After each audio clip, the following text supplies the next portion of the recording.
video is brought to you by BetUS Sportsbook and Casino. I'm KJ Wright from the Seattle Seahawks, and you're watching NorbCam. Ken Easley of the Seattle Seahawks, and you're watching NorbCam. What's up, 12s? It's Loaf the Tupa with the Seattle Seahawks, and you're watching NorbCam. I'm DK Metcalf from the Seattle Seahawks, and you're watching NorbCam.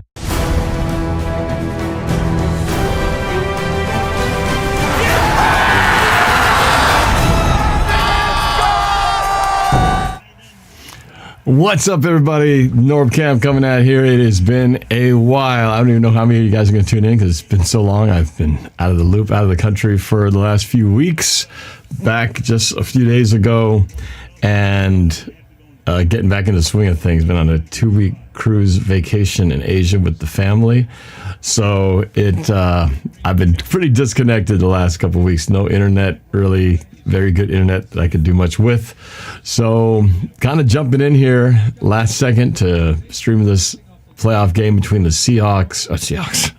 I'm so out of it. The Steelers and the Ravens coming into this game. First quarter late with about 5.5 left. Ravens marching down the field on their first possession, trying to punch it in. They're right now second down. They can make it third down. How's everybody doing? I see we got some people out here in the Discord watching, dusting the dust off the Discord there. We'll get to you guys in a second. Let's see what else we got here.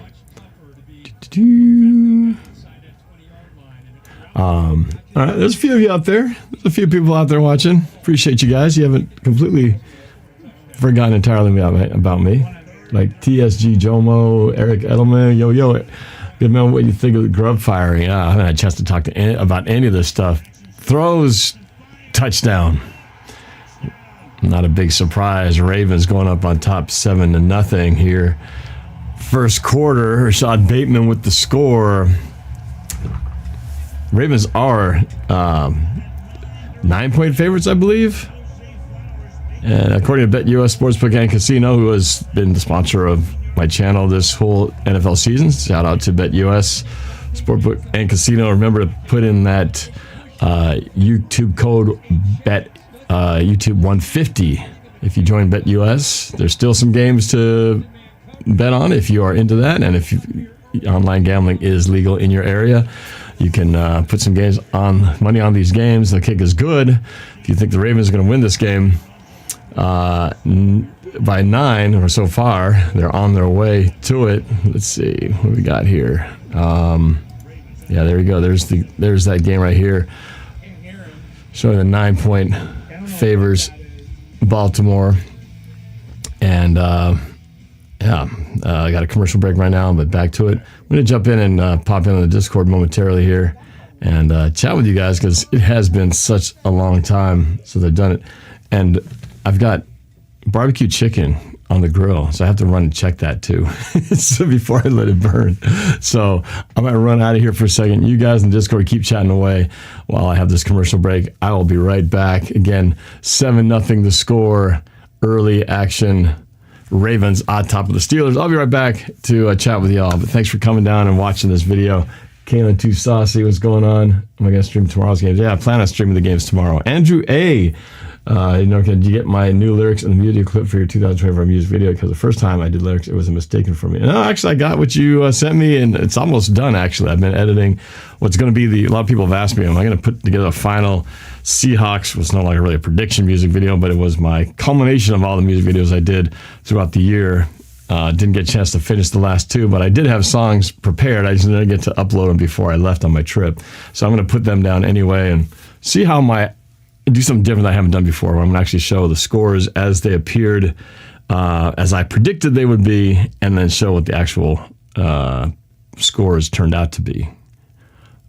I have to say, though, that I did predict 10-7. If you watch my predictions way in the beginning, I did say that we'd be 10-7. We did finish out 10-7, and that would be close, like borderline, could be enough to get into the playoffs. And if those 10-7 games had flipped, been different losses and different wins, it could have been a different story. Maybe we could have been hosting that playoff wildcard game Monday instead of the Rams, who now, because of all the unfortunate stuff going down in LA, is happening in Arizona. What a crazy situation, right? So now the Rams are playing a home playoff game in Arizona.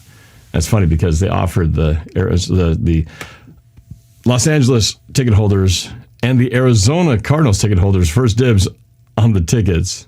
Like the Vikings fans are like, hey, what about us? So I'm sure they'll get some, but they'll have to pay extra for theirs on the open market. Anyway, I'll be right back. I got to make sure that my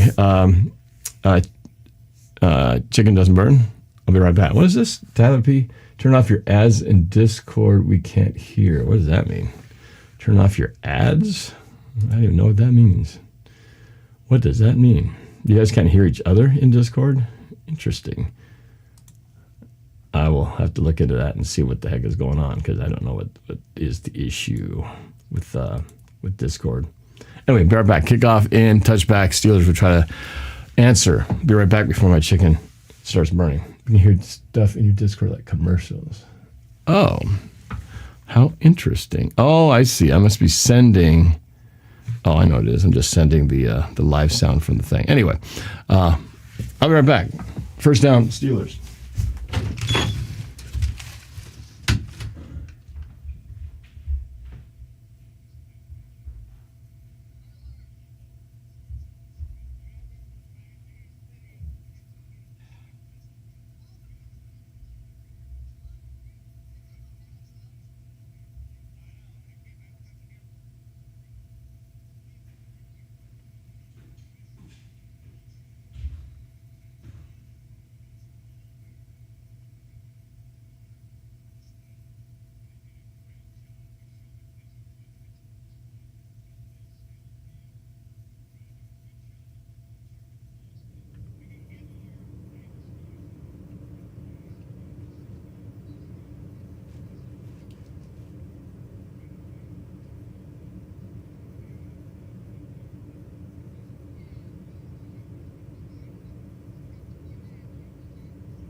Okay, mission accomplished. I did burn the house down. All right, get your ears on. What's that? Oh, they had to punt. What a shocker. Bounces at the 5. Takes a Ravens bounce up to the 15. So, Baltimore dominating so far.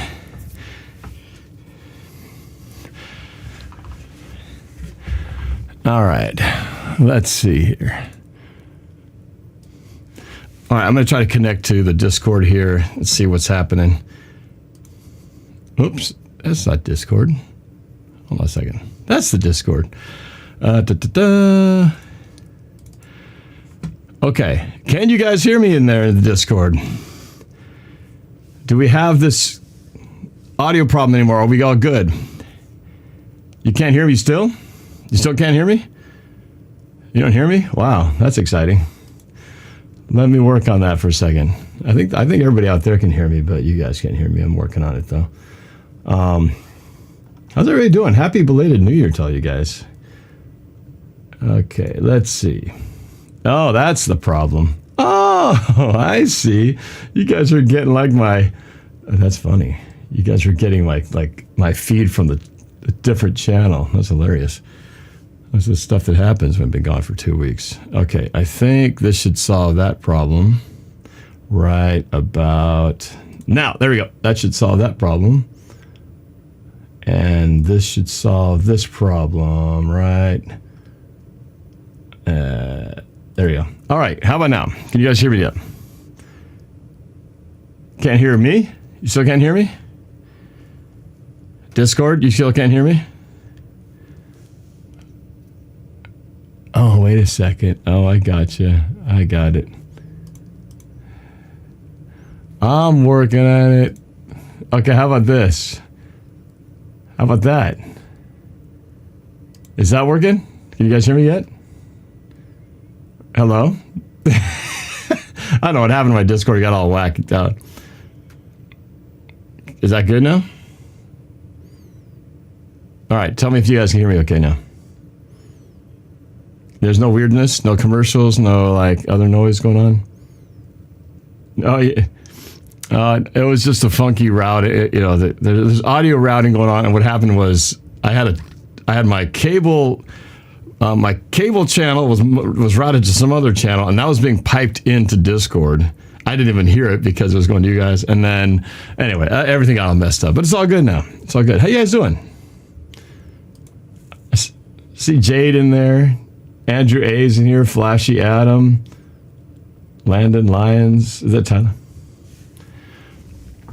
All right, hold on. We'll chat more in a bit. Let's just get back to this game because I don't even know what the heck is going on. Let's go. Let's get back to this.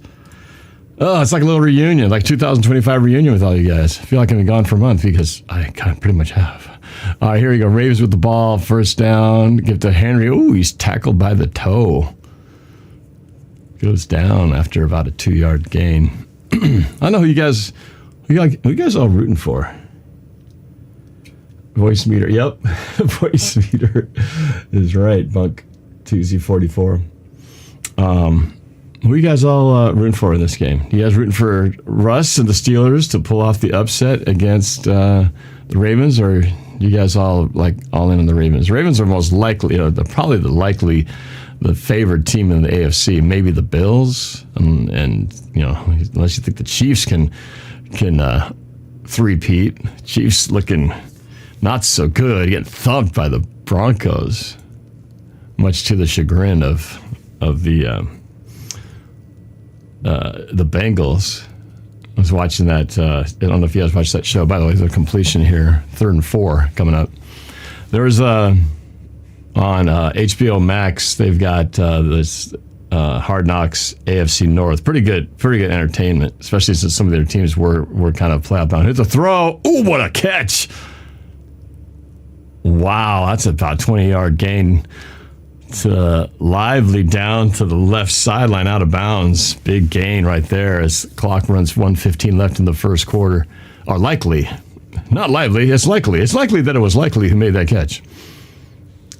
I've seen that pattern before. It's the old crossing route from the right side across to the left, and the only way that works is you got to have protection. Basically, one move, get one step separation from the defensive back, and as long as the quarterback has enough time to wait for that route to develop, it's easy money. Lamar is gonna scramble and run. He's gonna get 3 tackled after a short gain. 40 seconds. Going to get one more playoff here before the end of the first quarter. Then we'll chat with Discord. If you guys want to chat on Discord, let's see. I didn't put the link in the chat. It is in the description, however. So if you guys want to pop in here, you can do so. Let me see. I think I've got it. I can put it on the screen too. Where's my Discord? And that gets in here somewhere. Lamar Jackson to throw does to the running back. He's going to lose yards. Loses 4, maybe 5. Back to the 49 of Baltimore as the quarter comes to an end. First quarter, 7-0 Ravens from the commercial timeout. All right. Yeah, we go. So Trevor's rooting for the Ravens. Buck says, I'll be happy for Russ, but only Russ. Henry says, my dad says the Ravens. I'm favoring the Bills. I kind of said I think it would be cool to see a Bills Lions matchup, just because those two teams have never won the Super Bowl. Bills have been there many times and never won it. Lions, I don't think they've ever been to a Super Bowl, right?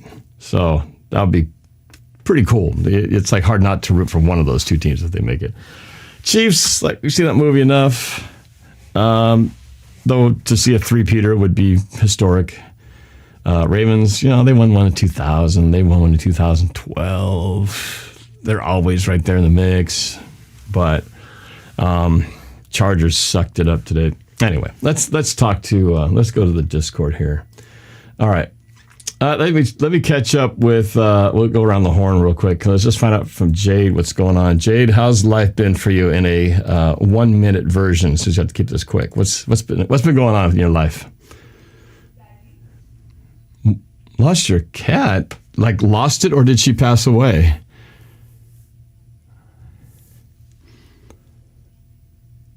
Oh, I'm sorry.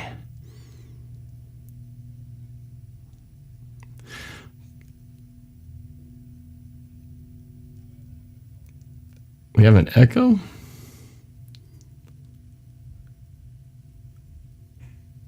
It's like I can't hear you, Jade. Are you guys hearing an echo? Is that the issue we have here? And I can hear it. I can hear Tyler okay. Yeah, I'll work on it. There might be something still funky going on. Anyway, Jade, sorry to hear that. That's very sad. How old was your cat? How long did you have her? Oh, that's a long time. That's a long time. Sorry to hear that. Tyler, let's talk to you, man. Tyler, what's been up with you? How DC? Going to Washington, DC? Nice. Just a little vacation. Going to go see the sights. Go visit. They live out in DC. Not too far from Baltimore, where this game is happening right now. You're going to go see the monuments. Go visit the White House. Oh, very cool. All right, let's go back to this game. We'll chat back with you guys in a second. All right, here you go. Ravens marching. 3rd and 12, though. Screen pass. Going to get some yards, about half of what he needed, but not enough. Going to put the ball about the 46-yard line. Let's see. Interesting situation here. Too far for a field goal. Are they just going to punt? I guess they're going to punt. Might as well. Steelers haven't done jack, so why give them a free opportunity to get some good field position? They'll punt them, try to pin them inside the 5 or the 10.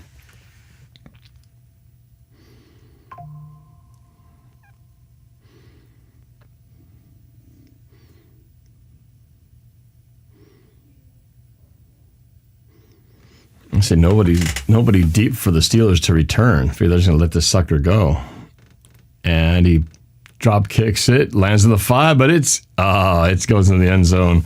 Didn't get the roll they needed. So Steelers would take over at their own 20-yard line after the commercial break. Oh, there's a flag. Hold on.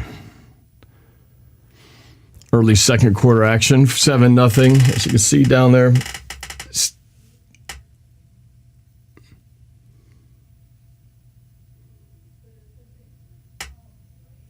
See what this flag's all about.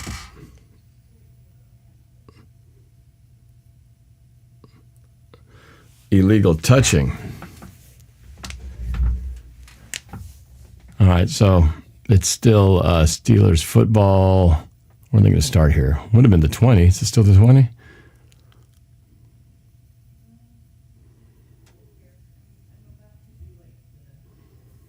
Look at this defense of the Ravens, starting out 29th, basically in the bottom half, and then they've become first in all categories from yards per play, success rate, touchdown drives allowed.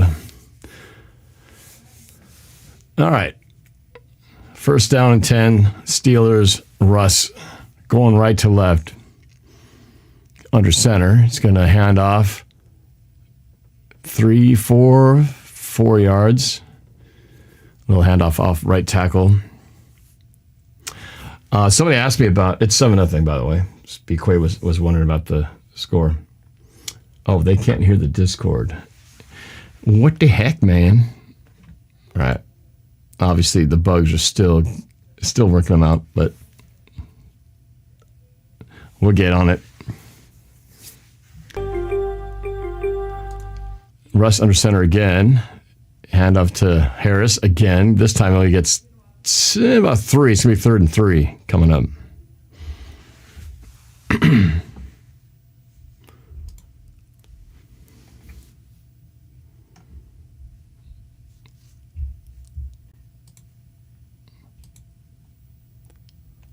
going to try to see if I can work on this audio issue. The audio is very tricky. Very, very tricky situation.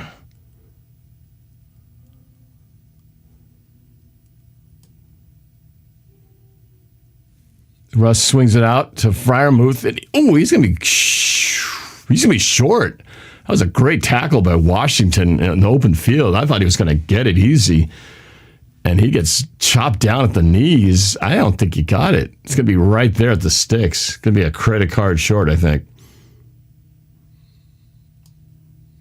It is short by literally a credit card, maybe 2.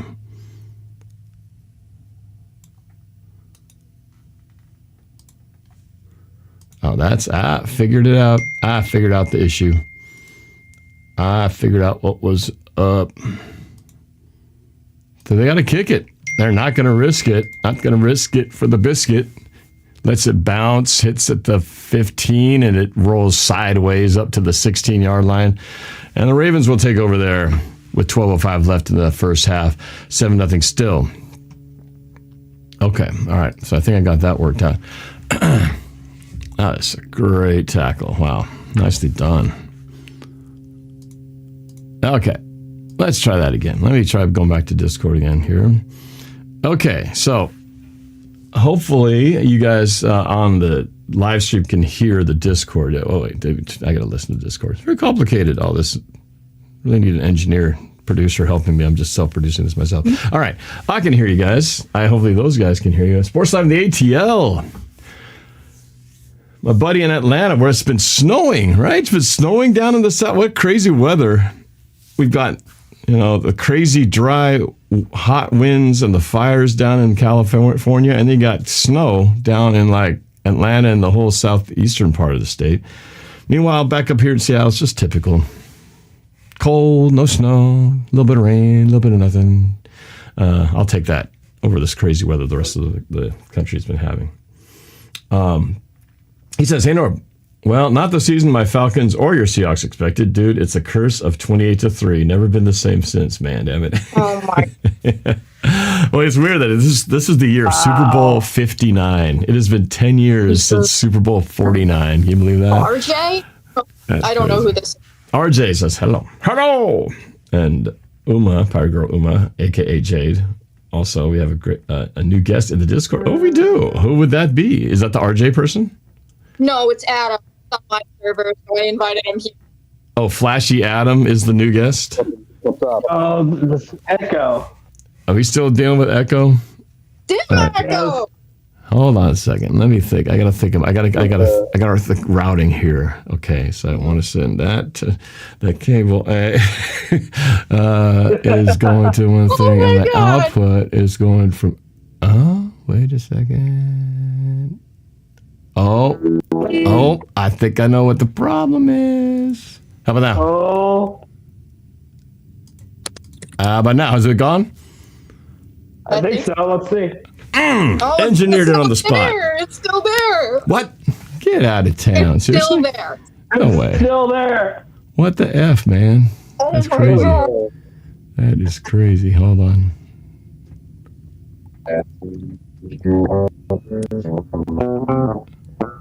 Adam, just... Yeah. All right, it's funny. I can hear you guys just fine, but apparently you guys are getting a weird echo in the situation.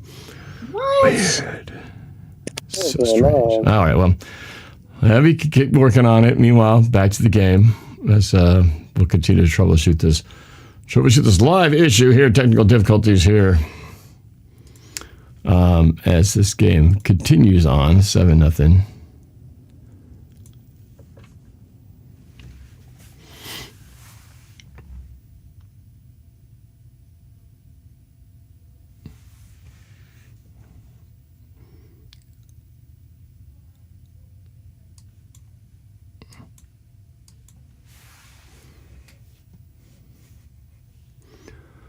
Lamar's going to run. 20. Just short of a first down. Tackled with a half yard short. It's going to be 3rd and half a yard.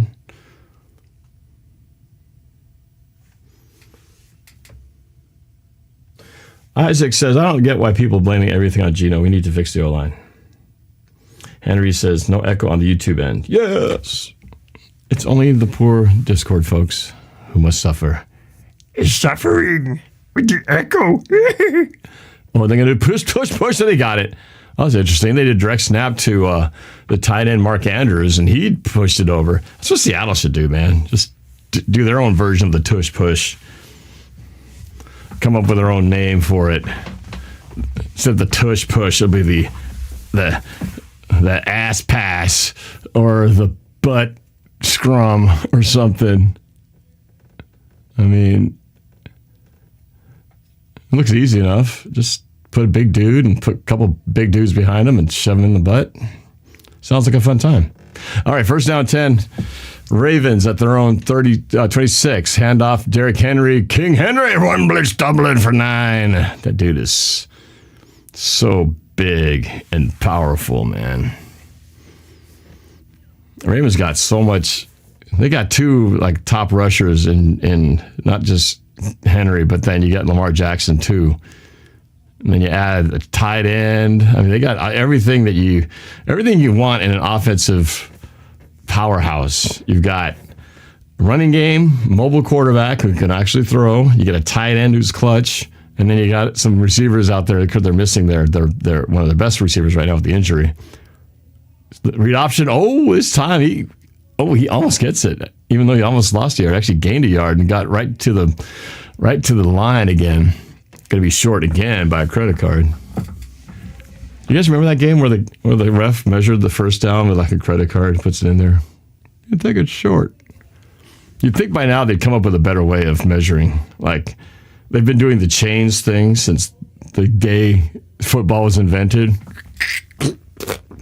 Like with all this technology and sensors and pylons that they could just have some computer go first down, like a little GPS, little thing on the tracker on the ball.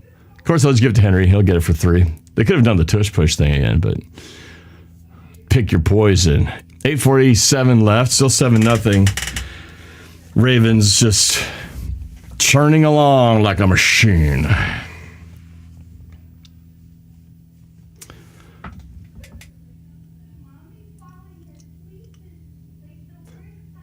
Henry Hutchins. Yeah, DK is too good to trade unless he wants to leave, then we should keep him. Yeah, as far as the firing of Grubb, I would have probably given him another shot just to kind of like see if he really could kind of fix things in the offseason. Hand off Henry left side. Oh, that's a good stop. 2-yard gain on the left side run. 2nd down 8. And I was shocked that they clearly Coach McDonald had decided he was done with Grubb because they didn't wait for. The plane barely landed from that last game before he fired him. So I think he'd made up his mind games ago that he was gonna it's not working. So that's unfortunate, but at the same time, we don't know exactly. Oh, false start. They'll send him back. They at the same time, the coach and the OC. They got to be in sync. And even if not everything goes the way you hope it does in the big picture, you got to feel like at least you're heading in the right direction. And he clearly felt like they were not in alignment in terms of their vision. And I think there was a lot of times where the coach said publicly, we got to run the football. And Grubb would sort of try to for a little bit, and then he would just sort of give up. And look at Jackson go. Look at that guy go. Scrambling for 12. There's a flag, though. Got like 20 yards on the scramble. Lamar Jackson looks a little... His defense holding. So that's going to just add more to an already big gain. Jackson looks a little gimpy getting up after that run. Oh, he definitely was grabbing him all the way down the field. Let's see, boom, he comes down on his knee, and then he takes a hit in the ribs by the defender. He's definitely grimacing. He's got the bling on his grills, man. You see that? If you see on the close-up, he's got grills on the top and the bottom, sparkling. You better hope he doesn't get knocked in the teeth, man. It's going to be a lot of money lost right there. Rolls right. He's going to throw or run. He's going to run. He'll get 2, maybe 3. Second down is 7. 6:45 left in this first half. John Z, is Geno staying or are they trading Geno in the offseason? Which one I pick for the game? Definitely Ravens. I don't think the Steelers are going to be able to put much of resistance against the Ravens. Too good. They're going to win by 2 scores at least. I throw a score out there. 24-10. Let's go with that. Geno's I think Geno's staying. The coach definitely has been no doubt about, read option, fake me out. And he keeps it and gets the first down. Too easy. Man, that was a good fake because he faked it to King Henry. And I thought he had the ball. And I was like, good tackle. I'm like, oops, nope. He kept that sucker and he just jogged for the first down. Because you got TJ Watt. All Jackson does is the old good old-fashioned read option where he just watches the end. And if he comes crashing down like he just did to tackle King Henry, he just keeps the ball and runs out the outside. And then you got to hope that his defensive back can get him. Here's a handoff to Henry. Gets 2, and he stopped after about a 3-yard gain. Second down about 7, maybe 6.5. Anyway, so back to the grub thing. So,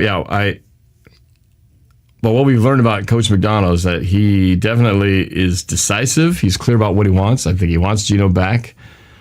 And, Geno's 35, right? So, I mean, he's not the long-term answer because he's not going to be long-term for much longer. What I'm thinking is that they extend Geno to a moderate contract, another 2, maybe 3 years, and they draft a QB. And then they let him learn under Geno, and then he takes over. I mean, I feel that's the best chance plan of success. Whoa, Henry going for 20-plus yards inside the 10 to the 9-yard line. First down and goal. Just like I said, they are a machine. So that's what I think is going to happen. I think Lockett's probably gone unless he completely readjusts his contract. I think they got to keep DK because while he didn't have the yards and the numbers that you would want him to be, I think he's just too good of a talent. And he's a lot of the reason why JSN has such a big year because so much attention is spent on containing DK. There goes Henry for the touchdown. Just rumbling, stumbling, powering over guys. Too easy. About 13-0, about to be 14-0. And then what else was I talking about? The offensive coordinator thing. So what we learned about McDonald, he doesn't waste time. He's like, he doesn't like something, he makes the change, right? We did that with the linebackers, cut Tyrell Dodson and Jerome Baker, just said, not working, you guys. Even though Tyrell Dodson was the leading tackler, he said, nope, not working. You're not part of the solution. And what they did do with Ernest Jones was, bring up promoting Tyrese Knight. Kick is good, 14-0. Tyrese Knight, that was a good linebacking combination. Hopefully they get a deal done with Jones. And it sounds like, if everybody's speaking the truth, that everybody wants to get something done, including Ernest Jones. So hopefully they do get it worked out and he stays. Mike McDonald does not waste time. And he definitely was like, nope. If you're not getting it done, you're out of here. And he had the same thing with Ryan Grubb. And I just wonder who will be the next coordinator to take over and do what they want to do. The issue, I got to talk about the big picture. The challenge will always be here for Seattle in that because Mike McDonald is a defensive coach, I think we're always going to have that perpetual issue of an offensive coordinator who comes in. And even if you get the guy who finally is like, oh, this is the guy we've been looking for. He's great. He's got everything out of DK and Geno and the running game. And even with a line that's not that great, we're scheming around it and everything. That's what you want to have happen, right? So they have this great year. We go to the playoffs and who knows what happens. And then after that, he's going to get headhunted by another team. And then he's going to go off and then become a head coach for another team. And then we'll be back to looking for another offensive coordinator. That's the unfortunate cycle that we're in. But you hope that maybe he'll get a run of, if they find the right guy, that he'll stick around for a while at least and build something before he goes off and becomes a head coach on his own. But at some point, they always do, right? Ben Johnson for the Lions, we thought we might get him last year, decided to stay in Detroit, and look what they're doing, So I'm sure we'll see if he becomes available after the Super Bowl. I'm presuming they'll make it to the Super Bowl after the season's over. And, will he stay or will he look for a head coaching job? He'll definitely have the opportunity, especially the way that he's been building that offense. But we'll see. All right, let's see if the Discord. I've been making some tweaks. Let's see if it's fixed. Discord. Hopefully. Is there an echo? It's still there. No way. We got another guest. Really? Seriously? Wesley. How about I do this? How about that? There can't be an echo now. Cannot be an echo. Hello. Oh, hello. Okay. Is it working? Is it echo? No. It's gone? Echo's gone? I think it's gone. I'm so happy. All right. Finally. I got two new guests on here. They're good friends of mine, and I've told them about your server on mine. So that's nice of you. So who are we talking about? We're talking about Flashy Adam? And I got Alabama owns, I think it's Georgia. We got two new people. Okay. Well, welcome. Let me get them unmuted because I'll tell them in my server to unmute themselves. I'm here. Okay, gotcha. Good. All right, good. Well, welcome. I finally figured out what was going on, by the way. That's all good. Thank God. What's up, Norb? What's going on? Not Kickoff, much. return down to the 29-yard line for the Steelers. Yeah, I see you got your guitar there. Strumming. That's a cool guitar. You got the U.S. flag on there and everything. Look at that. Is that new? Yeah, it's... Is that new? For Christmas. Oh, nice. Christmas gift. For Christmas, yes. Very cool. But yeah. Who gave that to you? Your folks? Yes, because this is what I want to get. Oh, very cool. And they have a national anthem going on. I mean, let me ask this. Russell throws near side. Pickens for 7. Okay. God. Yeah, you're saying about the national anthem? Yeah, this is going to be a national anthem with my guitar. Oh, you're going to play the national anthem on your new guitar? Oh, yeah. Okay, well, let's wait because we're in the middle of the game. Let's do it at the next break. All right, let's do it at the next break. All right. Hang tight. All right, I don't want to be interrupting it with touchdown in the middle of the bridge. First down. Finally, Steelers get something going on. A little dump off, little check down. Little check down Charlie action with 3:20 left. First down 10. Steelers are the first down, approaching midfield. I'm kind of. Oh, they got Justin Fields staying in there. Has Russ been benched? Huh. Okay. Fields rolls right. Under pressure, throws it away. He's almost sacked. 2nd and 10. Is he just out for this play or is he out for out? No, he's just for the play. They're doing that old quarterback rotation thing. So Russ comes back in.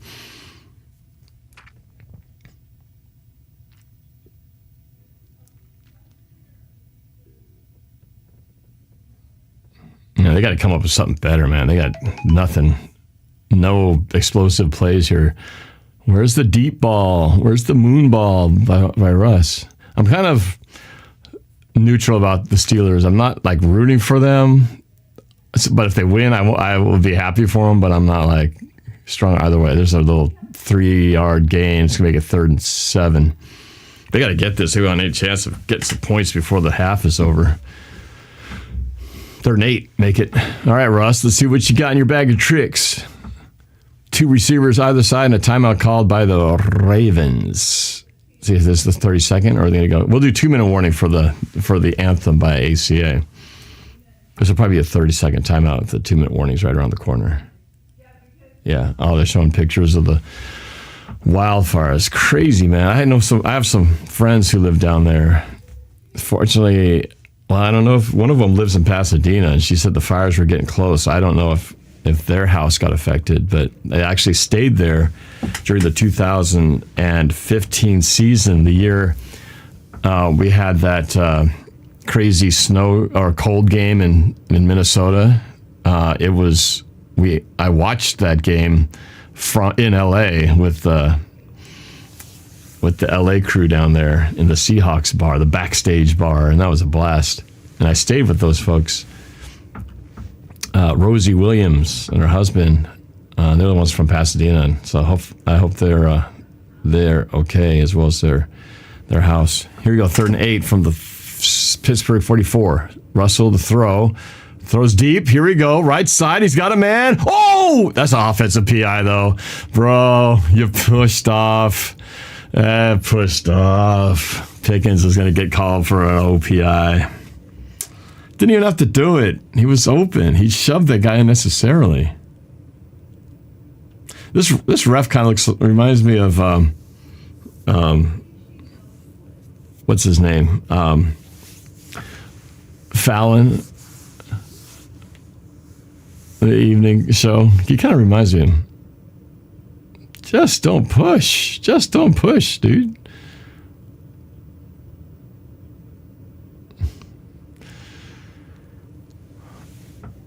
He had good position, so unfortunate. So that's going to be a 10-yard penalty, and that's going to make it 3rd and 18.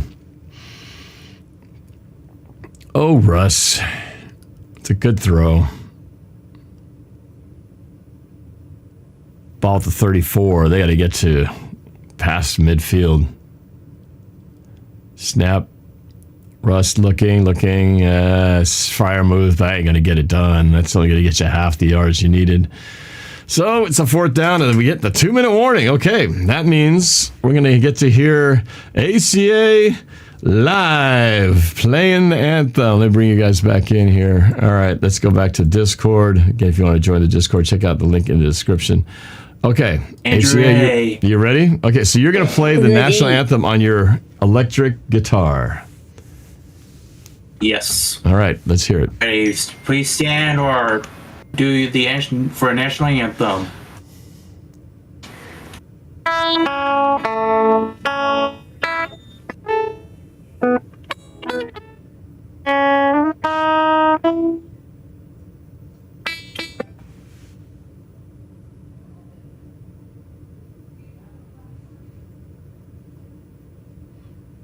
Can't hear it.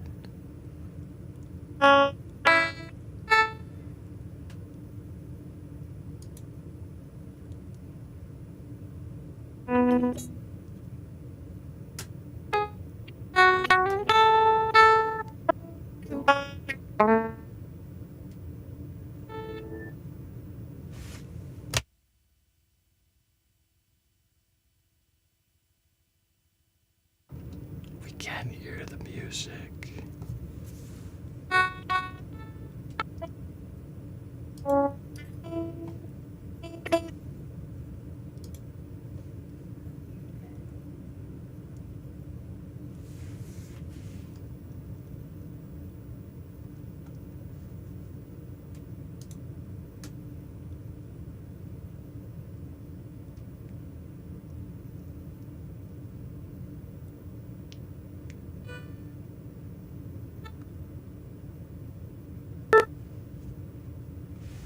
There you go.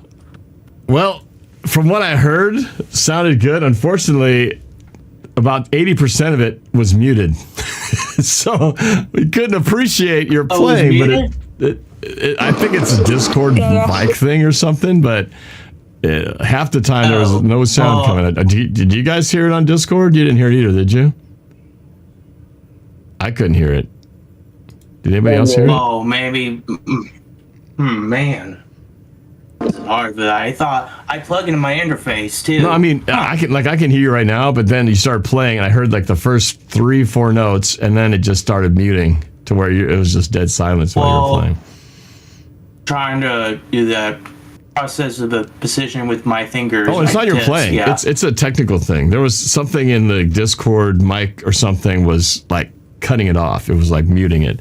We have that same problem when we do sometimes live music on StreamYard, and guests try to sing, and if the settings are set in a certain way, it's like it mutes the music. So, well, we'll have to figure out a better way that we can hear that, because it just did not allow you to play your notes. Yeah, but maybe next time when the game is started, I'll replay it and then re-volume just so you guys could hear it.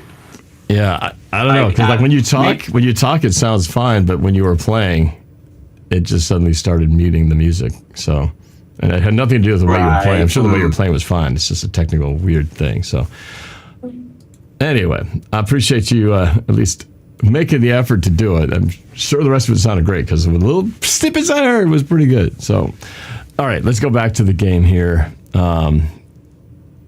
Henry on the handoff left side, tackle. Oh, there you go, 2-yard gain. I wonder if the Steelers are going to try to play the timeout game and try to get this ball back. They are not. I think they're going to just let the clock be as it may. 2nd down and 7.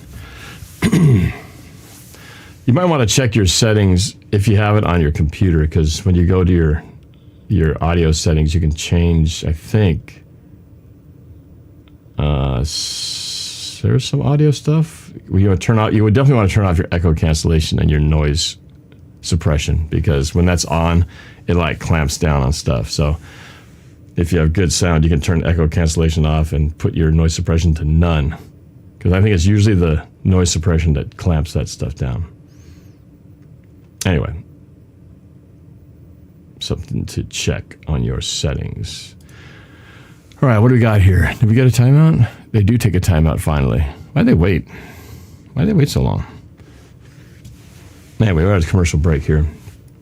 Back to, let me see what's happening with the, just the chat. Yeah, DK's too, oh yeah, I heard that one already. McDonald said he likes Geno and wants him to stay, but ultimately it's the Seahawks' decision, not his. Yeah, I've read that as well. K. Nick says McDonald was disappointed DK had double-digit numbers first few games, explosives, then 5 less targets after. MM said they have to find ways and plays to DK with explosive plays and different routes, etc. I agree. There are a lot of times I did not like the play calling by Grubb.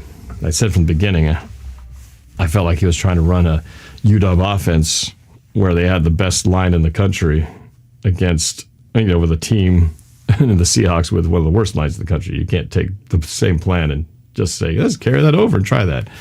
Ancient Hawk says, what do you think about Pete possibly going to the Bears? I think they had an interview with him yesterday. They did.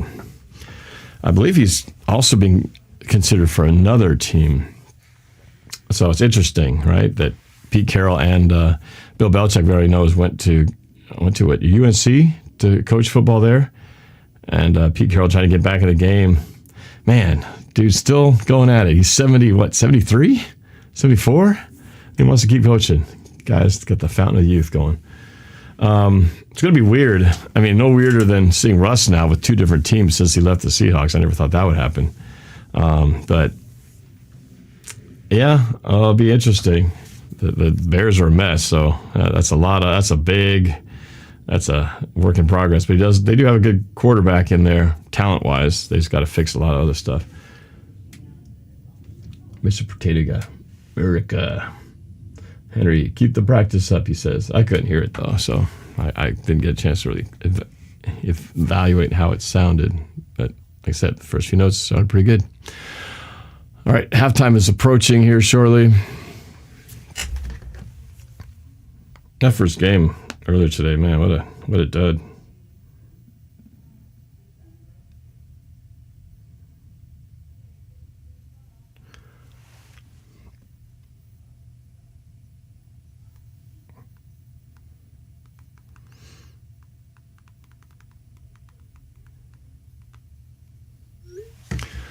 Oh, there's a 3rd and 2 pass play, and it's a completion for first down as the clock ticks under a minute to go.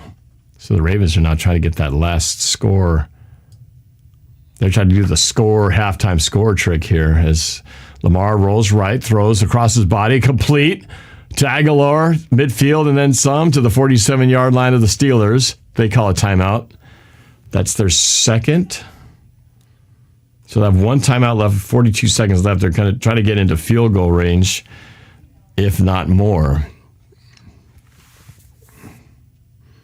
So they want to try to get the old score, halftime, get the ball back and score, and really pile the points on.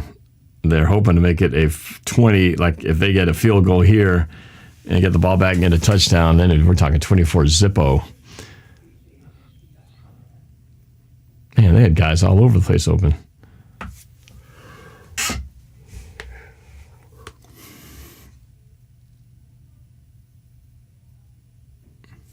Make it look so easy, man. Mr. Potato Guy, I know it's a long shot, but if Lockett leaves, Tyreek Hill doesn't want to stay in Miami, so it'd be cool to sign him. Huh. Is that true? He said something in social media, it sounded like he was done, and then I heard something else where somebody from the Dolphins said he's committed to staying. So mixed messages. Blitz. Oh, he gets decked. Miller, they're fighting for the ball. The Steeler is trying to wrestle it away from it. It's burning off precious seconds as they're down to 36 seconds left after a hard hit, a short gain to like 4 yards. They take their third and final timeout with 36 seconds left as their kicker, Jason Tucker, one of the best, tried to struggle earlier this year where he was like, he got the case of the yips. He couldn't hit nothing. And then he got things back, I think, together this past week or so. So 30-second timeout on this as we're getting close to halftime here.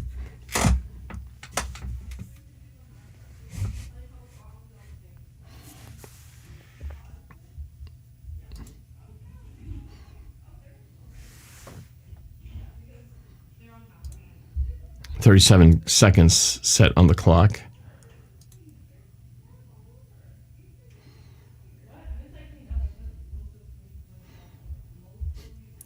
Derrick Henry already has 100 yards of rushing. Are you kidding? That's nuts.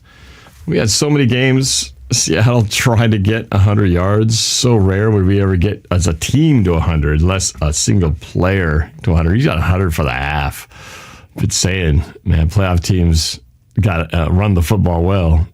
Oh, nope, they had a chance to sack him. Could not. They hit Andrews to 35-30, first down, and out of bounds at the 24-yard line. Man, Jackson looked like he was going to get sacked. He just eludes the pocket, steps up, and hits Andrews. He streaks downfield and gets out of bounds. Smart play. They gain like 20 yards, and it's only 28 seconds still left. Less than 10 seconds burned off on that play.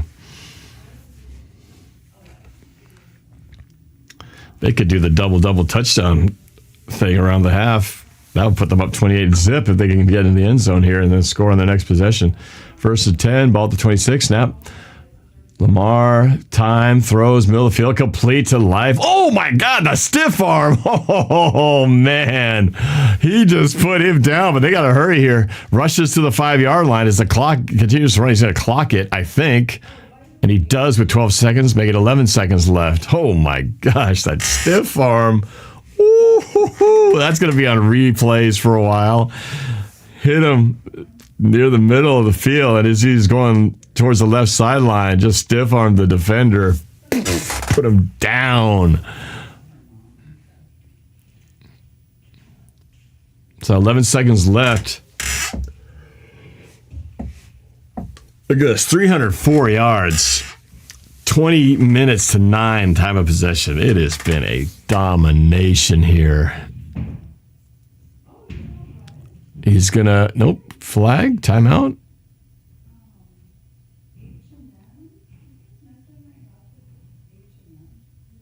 Pittsburgh called the timeout. So you got to put the clock back. Back to 11 seconds. It's crazy that the yardage being as 304 yards and a half. It's only 14-0. It's actually Steelers are lucky it's not worse. This should be like a 21-24 zip score the way that this is going.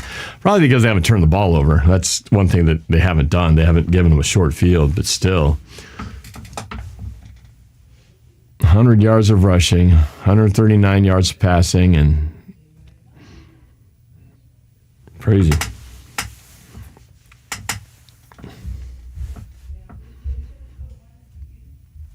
But that's what I've been saying, and people criticize Gino. Oh, Alena is back. Hey, I'm super excited you're back. It's been a while, hasn't it? Been an eternity, but we had a great vacation. I'll tell you more about it during the break.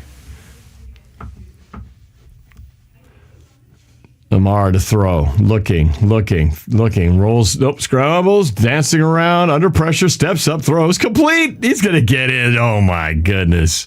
Touchdown. Lamar Jackson just so nimble. Jack be nimble, Jack be quick in that pocket, buying time, dancing around, bouncing like a little jackrabbit. And he just, he could have ran it himself, and then he sees the running back coming out of the backfield, and hey, I'll just give it to you, bro. You take it in. 2 seconds left. I mean, talk about a textbook 2-minute drive. Unbelievable. These guys are going to be tough to stop, even with Buffalo. I mean, I think it's going to be Bills, Ravens, but right now it's hard to fathom anyone stopping them. The Steelers had done pretty well, overall, beating the Ravens over the last several meetings, but Lamar Jackson's going to go to the locker room already.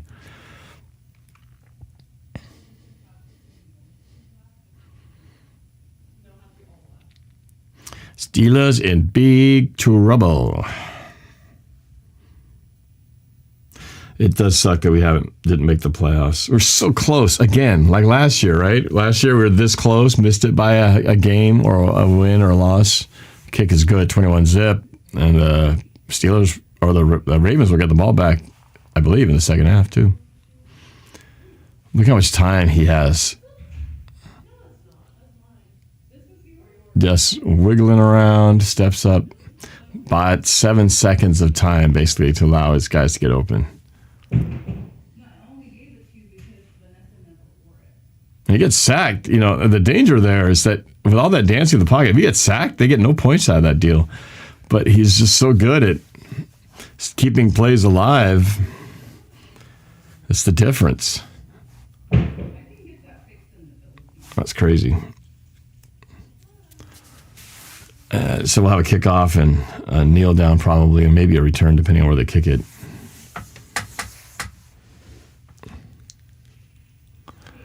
So that stiff arm. There's the replay. Bang. He just buried his head in the dirt.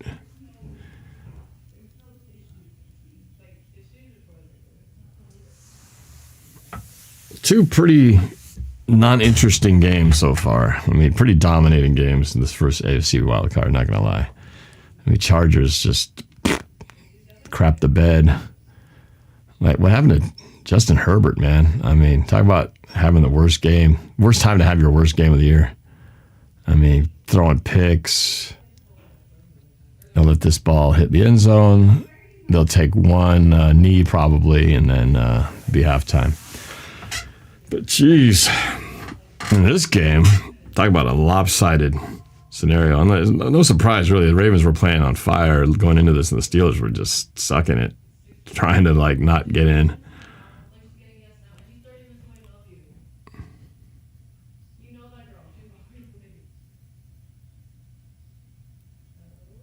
Now they will take the knee, and we will go into half 21-0. Ravens dominating this first half. All right, I'm going to get off of this for a minute. I do have to acknowledge the sponsors here. So again, this video brought to you by BetUS Sportsbook and Casino. While I can't technically bet online because I live in Washington, where it is a not legal online gambling site. If you do live in a site that does have gambling, you can do a lot of stuff here in BetUS. If you use the code YouTube150, you can get a 150 150% match on your first deposit and then 125% on your next two. So you get free money to play with.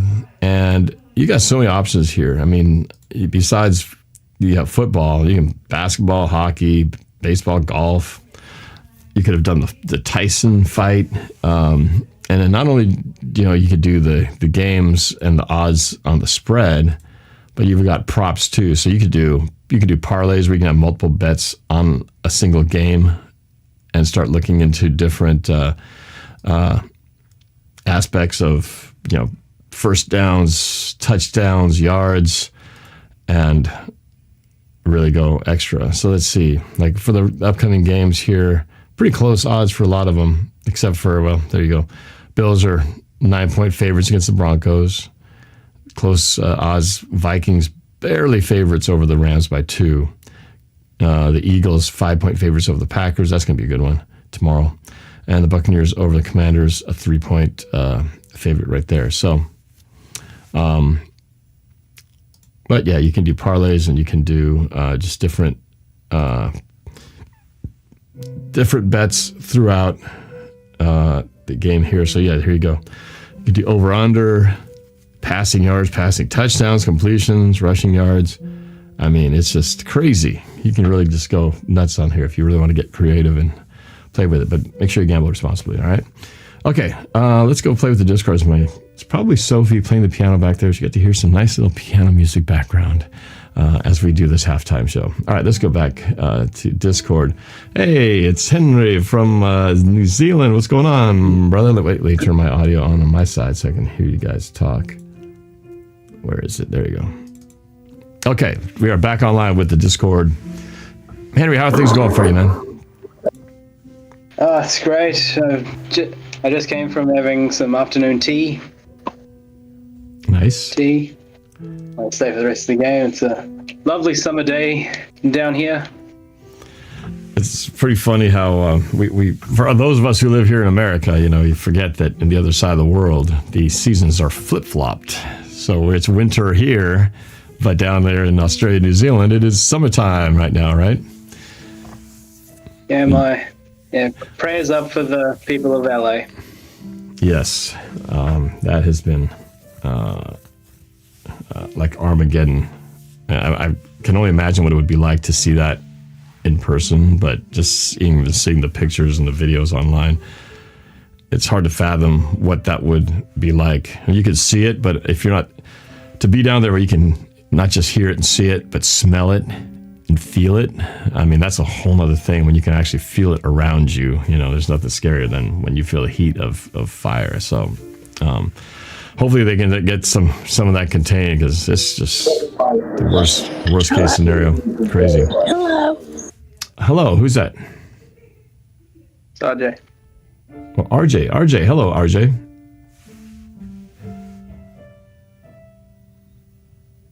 RJ, you still there? Yes. RJ, where are you from? Alabama. Alabama. Are you a Seahawks fan? A Chiefs. Oh, we have a Chiefs fan.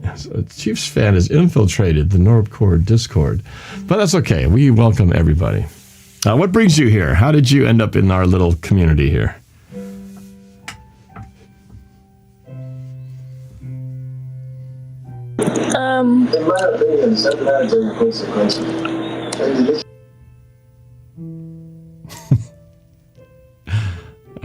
I don't know what happened there. Well, we'll wait for that answer. Let's see. Where Alabama owns the dogs. Interesting title we have there. And then I just found it. You just found it? Did you find it because of this live stream and then ended up clicking on the link? Yes.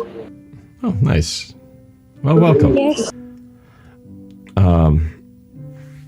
The Chiefs, it'll be interesting. I think, much like last year, a lot of people underestimated the Chiefs. They weren't as good last year as I think people expect them to be. They kind of struggled. They looked like they weren't going to be what they were. And then playoffs come, and then boom, they hit a whole nother level. And it'll be interesting to see if the Steelers can do that. The Chiefs can do that, because they had that really bad loss to the Broncos Not that it really mattered. The Broncos needed it more than the Chiefs did. The Chiefs didn't really need the game, so it's not indicative necessarily of how they're playing, although you just don't want to go into a playoffs getting your butt whooped 38-0. But that'll be interesting to see because, like I said, I think the Bills and the Ravens feel like they're the top dogs in the AFC, but the Chiefs are always kind of like, don't forget about us. What do you think? Are you how much faith do you have in the Chiefs that they could make it back to the Super Bowl and potentially three-peat? I don't know what I see, guys. I have to take permissions to the police. I don't feel like I'm crazy. That's why I came to you, Agent. I have to really think about that answer.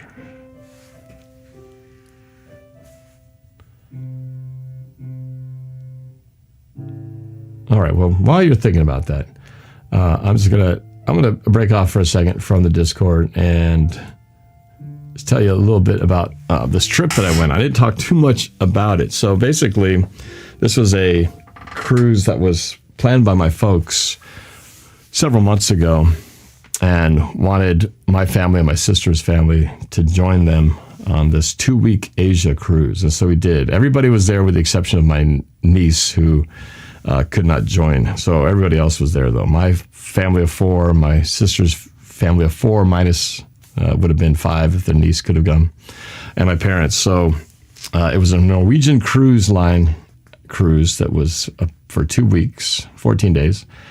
Started in Taipei, Taiwan, had another stop in Taiwan, and then hit the Philippines for 5 stops there. Curimao, Coron, Manila,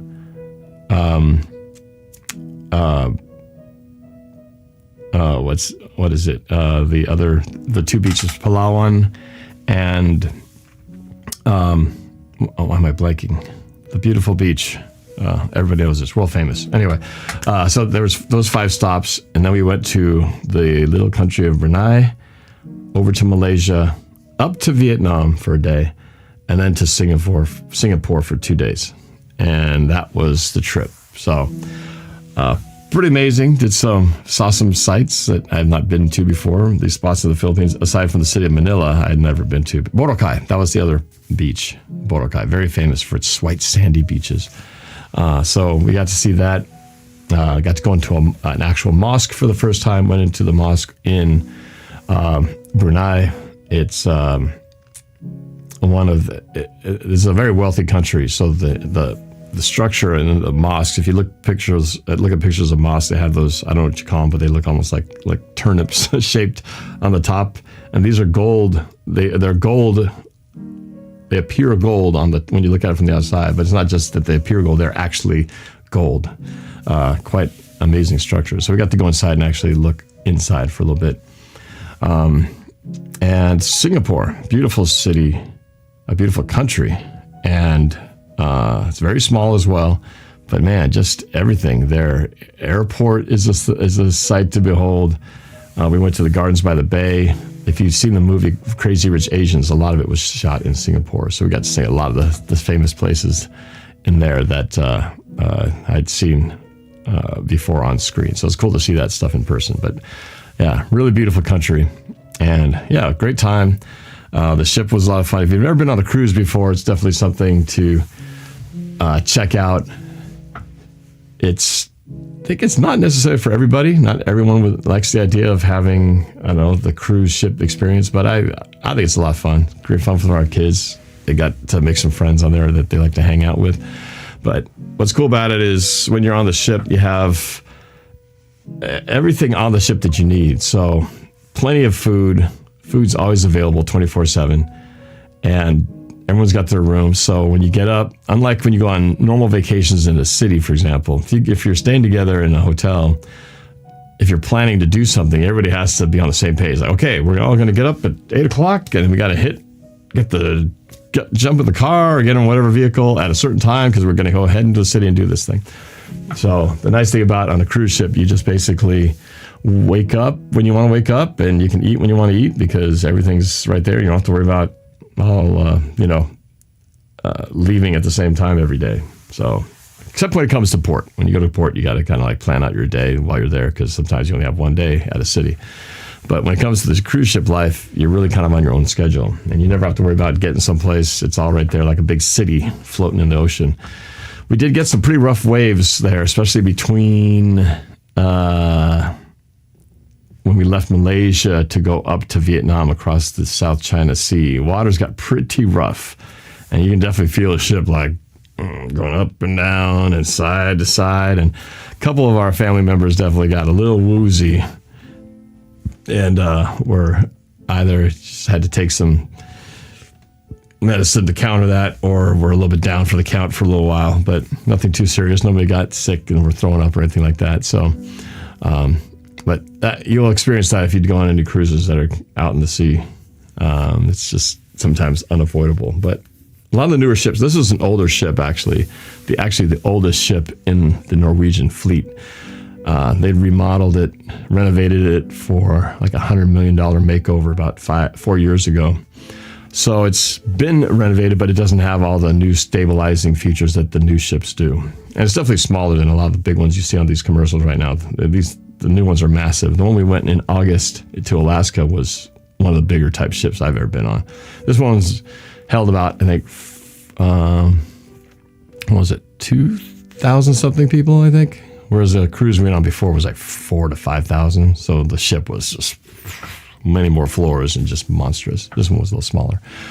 But anyway, it's a great time. Unfortunately, internet was not, unless we paid a big premium for it, and even with that, could not really watch the games live. So the best I could do was keep track on a scoreboard to see what was happening. And so, unfortunately, watched the demise of the Seahawks playoff chances from a distance. We were actually on the back of in the Philippines, on the back of a trailer going on to the beach. Let's see if I can find the picture. I was basically in this little motorcycle driven, we call it a tricycle, but it had a large sidecar that you could seat like 4 people in. And as we were driving, I'm watching the scoreboard and shouting out to everybody what the scores were. And it was pretty funny. Just like, man, this is definitely not the typical way I would watch a game. Not, if you could even call it watching, because I'm really not watching. I'm just reading score updates. Game's about to kick back up to the second half here, but I want to find this. I took a photo of it because it was a funny, lasting image of here's what my game day experience was. Where is it? Come on, you. Oh, you're in here somewhere. Took a ton of videos and pictures. I'm going to try to put something. Oh, here we go. See if you can see this. Here we go. Does that show? Oh, yeah, it shows. So that's me, my dad, and my nephew crammed in this tiny little motorcycle-driven thing. And I was on my phone reading score updates. Okay, and that was that Chicago game, that crappy Chicago game on Thursday Night Football where we won 6-3. And I mean, talk about, I remember so many times going, okay, well, we got the ball. Oh, we're punting. Oh, the Chicago's got the ball. They're punting. It's like, how many punts could we have in a freaking game? It was embarrassing. Like, man, no offense. Luckily, the defense showed up, but man, it was just like, geez, really? We're putting this show on for the world to see? Ugh. All right, we're back to the game here, so let's jump back to it. 21-0.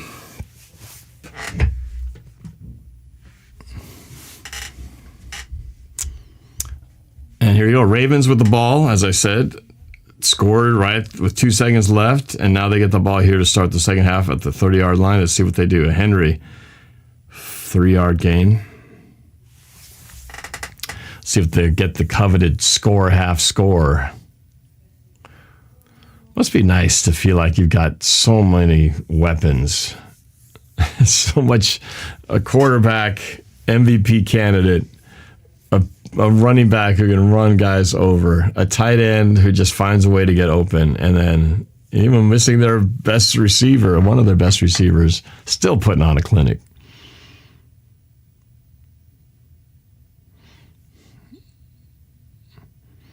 There you go. 3 receivers, right motion. Hand off to Henry off the right side, breaks a tackle. That's going to be a first down. He does get it. Gets it by 1, so a 7. I'll make it 8-yard gain.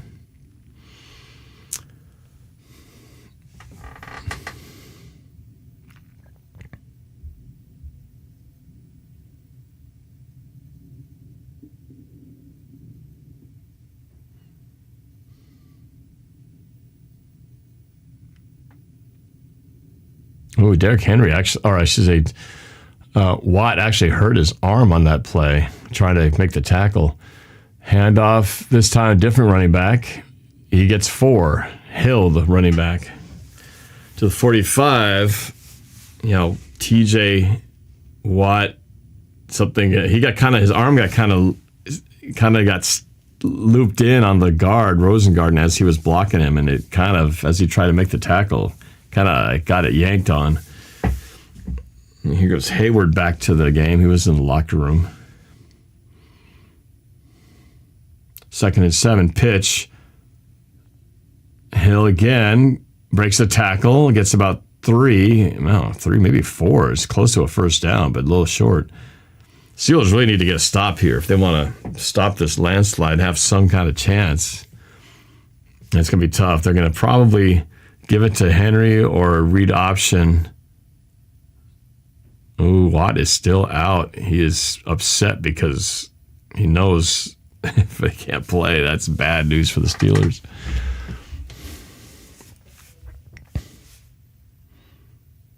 And there's Henry for the short yardage, 3rd and 2. They give it to Henry, and he stopped. He stopped.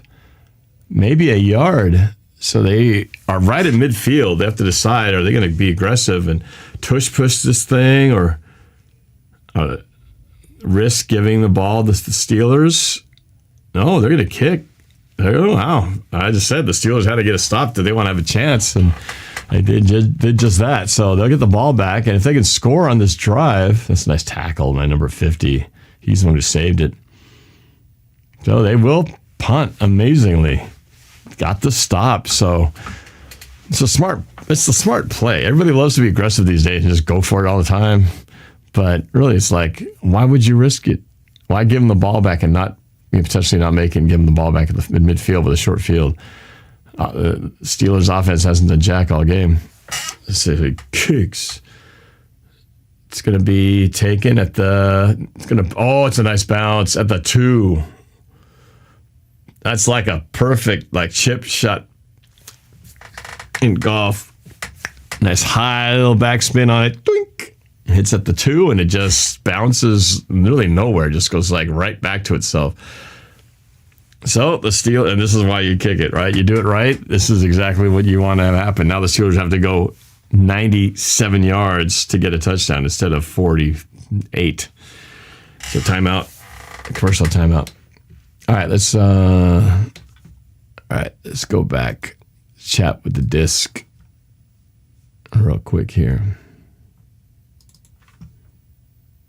Well, hello everybody. Hello, Jade. Hello. Oh, and I just practically roasted my boyfriend during that last Seahawks game because I told you he's a Rams fan, and I can't watch. That's right. So, okay, he just walked in the room after working. You want to say hello to MJ for me before I whack you with this? Shut up. Oh, we've got violence. We've got violence in the Discord. Hey, left-handed violence with a slipper. Your future wife, remember that. Domestic abuse with a slipper. His family's coming up here. They just lost their house in the fires. Oh, no, really? He's from LA? Yes. Or his family's from LA? He was born there. His father bred him on every sport from LA. Chargers. So he's a true LA fan. Well, that's cool. He loved, yeah. But he's very happy because he beat the Yankees in the World Series. Hey, I hate Aaron Boone. You know that. I don't like Aaron Boone. He's like a man-child. Because my friend would show me highlights. LA definitely had everything going for him this past baseball season. I mean, Shohei Ohtani, man, what a freak of nature he is. He's a I can't even say. He's a force. He's a once in a generation talent. It's crazy. Yeah, but I got my wish. The Texans beat the Chargers. Bye-bye, Harbaugh. Harbaugh. That's right. Your disdain for Harbaugh was manifested here in that ugly wildcard game earlier this afternoon. Yeah. Well, so who are you hoping to see in the Super Bowl then? I'm gonna go with the Lions because I'm like they made it. They almost made it last year. Almost should have made it. They did bumble that thing against the 49ers. I'm so sick. Don't tell Tristan, but I'm so sick of the Chiefs. This Taylor Swift stuff. It's got to stop. Yeah, I hate this. I'm sure you're not alone in that assessment. I think a lot of us would like to see a different program now. Oh my God! Please, I can't stand it. Back to this game. Let's see. Can the Steelers somehow conjure up a drive? That ain't gonna do it. That's a handoff for no gain. Come on, Russ. You're going to have to throw your way into this one, man.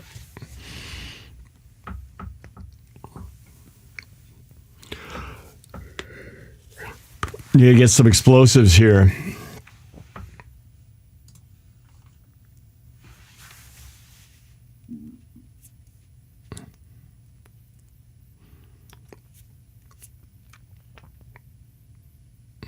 Second and 9. Russ throws short. That's off the ground. Incomplete. It's low. Third and they're about to. Ravens are about to get this ball right back in the same exact spot they left it.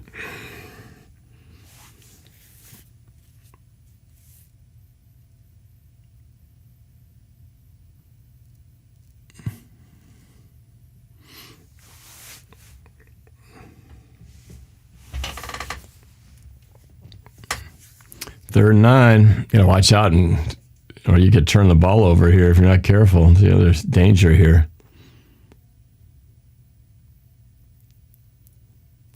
Snap. Oh, God, pressure. Avoids the sack, throws. He's wide open. What a catch. To the 28. Holds on after a big hit to Austin. He got decked, but man, nice throw, nice catch to get out of their own end zone. There you go. There's a first. There's a spark. Nice little route. Just a post route. And the safety was just a little bit late getting there. Just not even a split second. A fraction of a second. First out the 28-yard line. Some breathing room for the Steelers. They need to score on this drive if they want any chance. He's going to throw. Russ has got lots of time, swings out to the running back on the near side to the 30. 33-yard line, that's a 5-yard gain. 10 minutes left of the third quarter. Gerald Collins, how could you root for Pittsburgh? Pittsburgh. I'm not rooting for Pittsburgh. Pittsburgh. I'm just, I guess I'm neutral on it. I'm not rooting against them. I don't think it really matters because the Ravens are going to win this game anyway. I just want it to be interesting. That's all. Russ, come on, Russ. He's going to barely get a yard. Not Vexo. You think Pete gets a job on a team next year? That'll be interesting. I mean, he's definitely getting talked to. But will the Bears or somebody like that take him on? I'd say I'll take the over. I'll take the likeliness that he will get one. That he will be coaching again in the NFL. And how cool would it be to see him still coaching? Be one of the oldest coaches ever. Russ to throw. 3rd and 5. He's got to get it. Throws deep. Left side. Got him. Oh, all the way to the 29-yard line of the Ravens. That's what I'm talking about. Some deep strikes.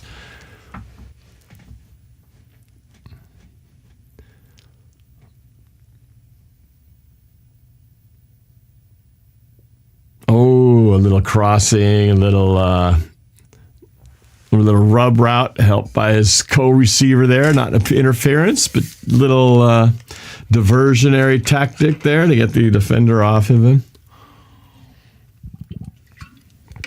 Russ, play action, rolls, looking, pump fake throws, and just gets rid of it. 2nd and 10, 8:17 left in the third. After that dud of a first game, I just want to see something a little bit more interesting. I wasn't actually watching the first game. I was listening to some of it, and I was actually PA announcing a Kent Ridge High School girls basketball game while keeping an eye on the game. And I kept seeing these interceptions, and it's like, come on, dude. 2nd and 10 at the Ravens 30. This is our best opportunity all game. Russ, he's getting a little jittery, rolls right, tries to break free. He's got to throw it away again.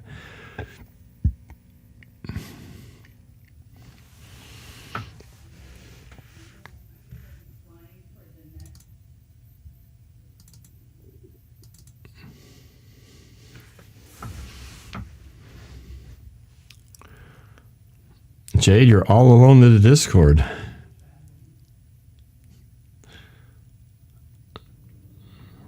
Yeah, nobody open. All right, somebody's got to make a play here. Somebody's got to get open. 3rd and 10. Blitz picked up, throws deep. He's got him. Touchdown. Wow, how did he get behind the secondary? Wilson with a deep ball to, who is this? Jefferson? Van Jefferson for the touchdown. And all right, we have ourselves a game.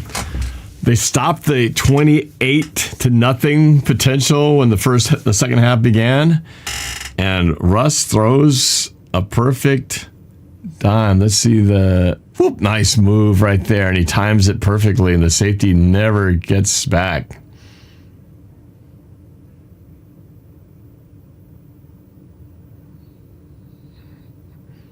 And the kick is good. 21-7. Okay, a little more interesting now.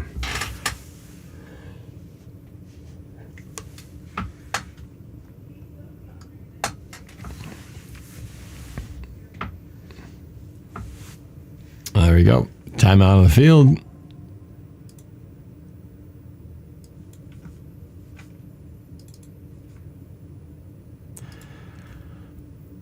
Okay, Jade, it's just us. No. Yeah. No, it is. Just a huge question. Are you? I don't know if you're streaming these games because I've already streamed enough college football. I don't know if you're streaming Broncos, Packers, Commanders. They're all tomorrow. They're all tomorrow. Yeah, I think I will stream. It's been such a long time. I feel like I got to jump right back into it. So yeah, I think I will jump. And then there's the Vikings Rams game. I almost said Lions, but I meant to say Rams. I don't want to see. I'd love to see the Rams go bye-bye. I really do. I think you speak for all Seahawks fans when we say that. Oh my God, I was livid during Week 8. I stayed for that game. I stayed for the overtime against the Rams at home. I was so mad. I'm like, great, I gotta face him when I walk through that door, and I'm like, screw you. If the Seahawks had won that game, well, I think they would have had to have played that final game. That final Rams game would have then been for the division, and of course, we won that game, but they didn't play their starters. I mean, it was kind of a meaningless game for the Rams. It was cool to get the win, but it also felt a little hollow, because it wasn't a real game. Even against the Giants, like, honestly, what the hell? We should have won that game. Well, there's that one too, but there were other games too that we could have won. We could have beaten the Vikings. Oh my God! Them don't 24. Get me started. Was it 24-20? No, 27-24. I was pissed. No, but it was 24-20. It was 24-20 before we let the Vikings score and ultimately take the lead and win that game. Why didn't you just do an interception or throw it to Sam Darnold? I mean, not throw it to Sam Darnold, sack him. That's what I meant to say. You got it. Right. Gino throwing all these interceptions. I'm getting very neutral with Gino. Really. You were pro Gino for a while? I was when he was when he got arrested with the DUI. That's when I was on this because I wanted Drew Lock instead. But when they put him, I was like, I can't say the word because one, it's a swear word, and two, my friend wrote a really good song called F the 49ers. If you want me to send it to you, because I can't play it because it's right. copyright. Right. I'll send it to you if you want. Okay, I'll take a look. All right. All right, or take a listen anyway. Oh, we got Lux in here. He's actually got his camera on, but I'll have to save it for the next break because the game is back in. I'll talk to you guys in a bit. Lux will bring you back on. Just stick around. All right, kickoff. So, Steelers with life. They are on the board. Nice drive there, starting at their own 3. They went 97 yards for the touchdown. That's impressive against this Ravens team who had everything going for them. And now, pressure a little bit on Baltimore to respond, because if Baltimore does not, well, the Steelers could make this a one-score game right here. That was a hell of a throw by Russ.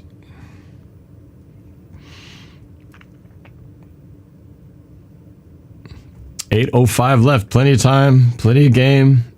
It's got to get a stop here. Again, I'm not rooting for the Steelers. I just want this game to be interesting. Play action. Lamar in trouble. Oh, he goes down. I thought he was going to get rid of it. He could not escape. And he loses yards. Watt back in there after that forearm issue he had earlier. So he loses about 10, 11. 2nd and 21. Why go away from your bread and butter? Why not keep running it? I don't understand. Why wouldn't you just keep running the football? I mean, they haven't been able to stop it. Why would you put yourself in a negative position here? Stops the clock, or if you do throw and you don't get it, stops the clock. Okay, well, in the hopes of this being interesting, I like what's happening. Lamar rolls, throws, complete. Oh, he's going to get a chunk of it back, and he might get it all. First down, really? 2nd and 20, he gets 21. That's crazy. Wallace. 1st and 10, so that negates the mistake, and then some.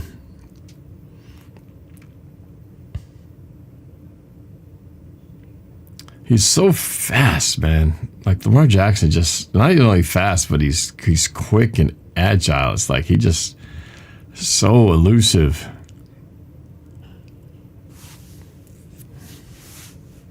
Oh, jet sweep. He's got room. First down.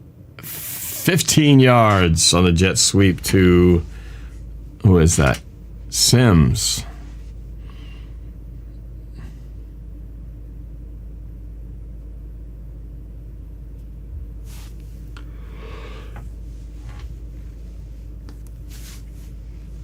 Oh, he's got an arm brace now. Watt does after that arm issue he had. 6 minutes left in the third quarter. 1st and 10. Into Steeler territory, the 45. Whoa. Hand off to Henry. Oh, God, there he goes. He's gone. Oh, Henry. Add to his 100 and plus yards. Now he just add about 47 more. So much for the touchdown. Getting them close. They're back to a 3-touchdown lead. 27-7 with the extra point coming. Whew. That's crazy, man. That was a very delayed handoff, by the way. It was a read option, and Lamar held onto it very, very late, letting it go. And then Henry just... It's almost like he held it so long that I think the flow of the defense started to follow Lamar, thinking he was going to go outside with it, and then he just kept it in his Henry's stomach, and then by the time the defense had reacted, he was already split down the middle with nobody there. No one's stopping him. Once he gets an open field, it's over. Man, what a weapon. 28-7. Ravens back up by 21. This is nuts. It's making it not very interesting. Okay. Back to the court of dis. Okay, so there's a guy named Lux, obviously a Seahawks fan. Yep, Lux. I also got this brand new hat. Hang on. That's pretty cool. Yeah, there you go. Yeah, finally got it. I got it at Shields for like $25. Oh my Nice. God. Yeah, it was really cheap. I was gonna get a Seattle Kraken sweater, but they were $136. Ooh, yes. Yeah, all the way down here in Minnesota. I was like, finally, some Seattle merch here. Okay, so you are a Seahawks fan living out in Minnesota, correct? Yep. All right. All right. So tell me how that happened. How did you become a Seahawks fan living in Minnesota? Well, I originally lived in Nampa, Idaho, then moved to Minnesota with my parents when I was 11. Okay. So I So you started out. You've always been a Seahawks fan, in other words. Always. Okay. That's cool. Nice. Well, what's your take on, I guess, the state of the Seahawks? You know, obviously a lot of questions with Geno, with the offensive coordinator, with all those potential moves that they might have to make. What's your take on what the Seahawks have to do to get back on track? My take gotta be, get Geno some better pointers on how to throw it to our actual players, rather than throwing interceptions. That's been a problem. That has been a problem. Also, yeah, many. Also, when I was watching the games from here in Minnesota, I can't remember what game it was, where he threw it to Lockett, who had like two defenders each coming corresponding to him. I'm like, dude, there's like other people you can throw it to. Is that the play where it was almost like a 2-yard line? It wasn't intercepted, but it could have been. I think it was maybe the Bears game or something. Yeah, I think it was the Bears game. Yeah, the Bears game. Yeah, I remember. Yeah, it was very close to being picked in the red zone again. Yeah. Yeah, like we need to get Geno doing something other than throwing interceptions, but he has gone some good plays here and there. I mean, not saying get rid of the guy, but it's got to improve his quarterback play. And so, were you in favor of the offensive coordinator firing Ryan Grubb? No, not at all. Oh, you thought he should have had another chance, at least another year? Yeah, at least another chance. I mean, hey, it's first season with a new offensive coordinator and rookie coach. I see it being, gotta, stick with the team a bit, I mean, LOB wasn't made in a day. Yeah. Well, now we've learned from Coach McDonald, he doesn't waste time, right? Cutting his linebackers, trading his linebackers midway through the season. Yeah. But that move turned out to be a good one, so we'll see if that was the case here. But all right, well, it's good chat with you. We'll be back in a bit. Going to go watch some more of this game here and see if the Steelers have any shot. At this point right now, they are a deep doo-doo because they cannot stop the Ravens. Oh, they did stop in the previous possession, but that last one, like, whew, King Henry swings it out. It's 8. It's Najee Harris. That's good play right there. Positive yardage. Not Vexo. Did you see the 2025 opponents for the Seahawks next year? I think 11 wins is possible. I did look at it. I did do my win-loss calculation thing yet. There are some intriguing games. I think we are at Atlanta again. We're at Pittsburgh, speaking of the Steelers. Those are just a couple of games that are interesting. Washington as well, I believe. Concrete Tribalism. Go, Russ. Joe Kagan. I'm happy the Texans won. I love he meant to say CJ Stroud. And as a Seahawks fan, I want Houston to go win their first Super Bowl. Same with Buffalo. Yeah, I could see. Well, I don't see Houston. I mean, look at what we're seeing. Can anybody stop the Ravens? The Bills, the only people who could do it. Maybe the Chiefs. All right.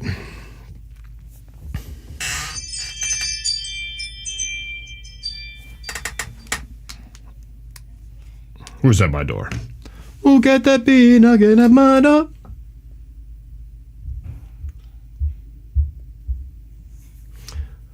Do you have any links we can help out the fires in Los Angeles? That's a good question. I know that I have seen some links posted. Let's see if there's anything I can share.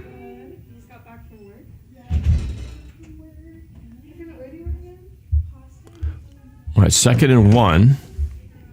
Timeout. What's happening here? Timeout on the field.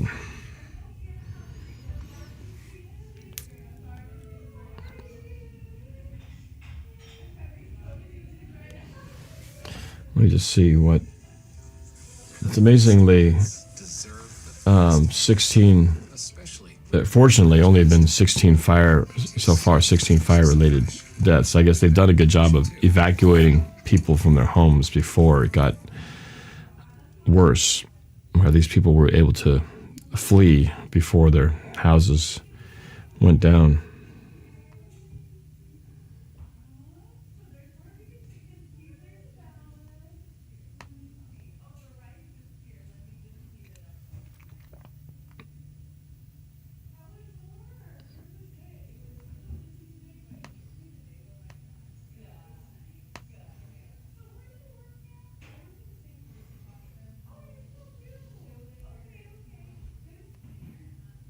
And they even had to get firefighters from Mexico.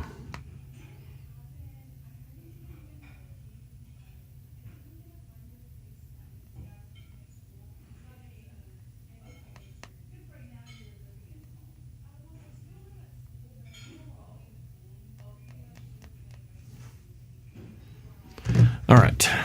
What else we got here? Main Street Paul follows up with Rams versus Vikings. We'll be playing in Arizona on Monday. Yes, indeed. The other thing, what I saw is that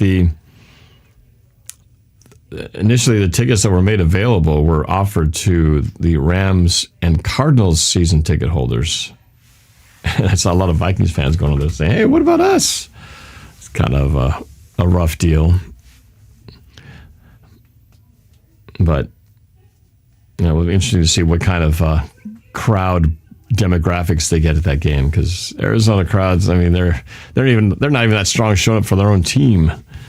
Other teams take over their stadium, so will they show up for en masse for a Rams Vikings game? I'm expecting the Vikings to win this game, but LA's been playing pretty well, with the exception of us beating them in that final game, but that didn't really count because that wasn't really the full Rams arsenal. They had a lot of their guys sitting. All right, here we go. 2nd and 1. Steelers to the ball with 5:16 left, down 3 scores. Again, they're back in that situation where they got to score here to keep things interesting.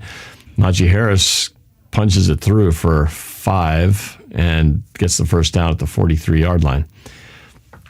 So they got to kind of have some urgency here, because if they can at least make it a 2-score game early fourth quarter, they still have a chance. But they've got to cut into this deficit. They got to get out of 3-score territory before the end of this quarter. Oh, trouble. Screen. Oh, that's going to work. And Harris, 50, 45, cuts through to 40, then taking out the 37. That's a nice play. I thought he was going to get sacked, but it was actually a designed screen, so explains why the lineman was flying in untouched, but they just timed it right. This man, that was like he's right in his face. He just got it off. 1st and 10 at the 37-yard line of the Ravens. Wilson hands off. Harris, left side, bounces off his own guy, and then he gets stonewalled for nothing. Oh, ball's out. Oh, Harris looks hurt, too. It's slow to get up, but I guess he's okay. Yeah, ball came out. Anderson jumped on it, though, and was able to save it, because did that ball come out? Oh, it sure did. That ball was loose. That ball was loose. Or did they say forward contact, progress was stopped? Najee Harris is on the sideline right now. He looked a little banged up after that. Wilson throws deep. He's got a man. Oh, what a play by... Oh, wow. Pickens with the catch. A beautiful throw from Wilson. And he was about to get creamed by... I was bracing for impact for the safety flying in. And he just did a little spin move and basically dodged him and went in for the score. Oh, man. I thought he was going to get blown up like Cam Chancellor style. That safety was flying in like a heat-seeking missile. And he just goes, whoop. Just spun left and avoided contact Russell Wilson did a good job of freezing the secondary with his eyes, kind of looking to the middle of the field, and then shifts over to the right side and gets him wide, I would say wide open. It was just a perfectly thrown ball behind the secondary. And there we go. I said they need to score before the end of the third quarter, and they did that quick. So it's 28-14, back to a 2-score game. And it's remaining interesting. Okay. Let's see what happens here. Russ putting up some good long heat-seeking missiles there. Okay, back to Discord world. All right, interesting. The game's getting a little more interesting, isn't it? Gotta go with the Ravens. No, I'm still, my money's still on the Ravens if I was putting money on this game, but I just want it to be interesting. You betray us? No, What? seriously. How dare you betray us, Russell? I spent my childhood watching you, and this is what you do. You slap us in the face, Chris Rock style. Whoa. Hello from another planet. It had like that had 60s alien style voice going on there. Oh man. Yeah, I felt the same way initially. Yeah. What is going on? I don't know. What is it? What's happening over there? RJ with the interesting sound effects coming out over there. Oh my god. I'm actually going to be streaming the national championship. I don't know if you're doing that. Okay, I'm going to have to mute that because that's just getting a little too annoying at this point here. Yeah, exactly. Yeah, the national championship. I haven't been as much into the college football scene since, like, the Huskies were kind of knocked out of it. So, isn't it the Buckeyes and Notre Ohio Dame and Notre Dame? Isn't that the championship? Yeah, Notre Dame fighting Irish. Yeah. Crazy. So, not quite the same excitement as last year. Last year was so much fun. I mean, Tristan was heartbroken because he got knocked out by the Buckeyes. So his Longhorns almost made it. So I know, Texas, they were right there too. Remember, we knocked them out last year? That was a hell of a game. That was so much fun. That was such a great game. Seconds back on the clock. That's so stupid. Just end the game there. If it's 0-0-0, end the game. Don't be stupid, refs. Oh, did you tell him what I said? Oh, no, shoot. Did you tell him? That ruined the game when I streamed the Chicago thing? Oh, no, the other one. The other thing. Who was it? Ugh, you were talking to I get anxious talking to, like, big YouTubers. I get anxious. I mean, I get it too. Oh, my God. It's just I get nervous because I don't know what to say. It's like, am I going to make an embarrassment of myself? Dude, you got your friend. You got me, all right? You talk to me all the time. I guess. But yeah. You seem to be doing just fine, so He's fine. I don't know what you're worried about. I mean, I streamed the Bears-Seahawks game, and honestly, it was such an embarrassment. Oh, gosh, But we also had somebody on Discord. We had to kick him out of my server because he was talking some topics that were not appropriate. Oh, there's always somebody. Yeah, I wouldn't. All right. Let me get back to you guys in a bit here. Let's go see if this game stays interesting. All right. Ravens with the ball. Nope. False start. Something. It was a false start. Okay. Interesting just became a little more interesting. The Ravens, though, they're like a team that you feel like they could strike at any time. That's the thing. Oh, there it is. Rose Garden.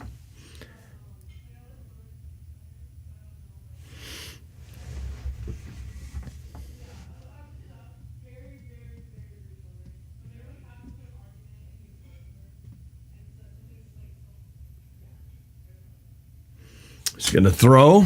Not sure why. Oh, it's incomplete. Nice defense. See, I don't get it. Why would you stop? You got Derrick Henry chewing up 155 plus yards, and then why are you throwing the football? You're stopping the clock, and you're risking the turnover too. That was a great play, by the way. Doink! Put his hand right over his shoulder and knocked that ball free. I want. Again, I don't want the Steelers to win. I just kind of rooting for the underdog here in terms of at least making the game interesting. Oh, it's Lamar! And he's going to get 6, but that's not enough. 3rd and 9 coming up here.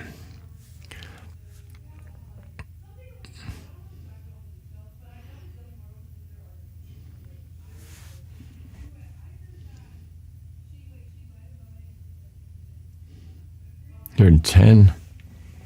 2:52 left in the third quarter. Big play right here, because if they can make the stop, they can get the ball back with a chance to maybe make this a one-score game early in the fourth quarter. Snap. Plenty of time. Throws. That's way off. Is there a penalty? No, there's not. 4th down. Clock stops, and the Steelers will indeed get the ball back with 2:34. Very, very interesting, Dr. Jones. I did not understand the play calling on this drive. It's a bad throw. I mean, either a bad throw or the receiver did not communicate well where he was going to be. Okay.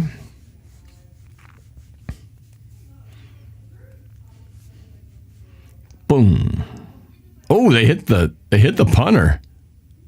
Oh, you idiots, you hit the punter.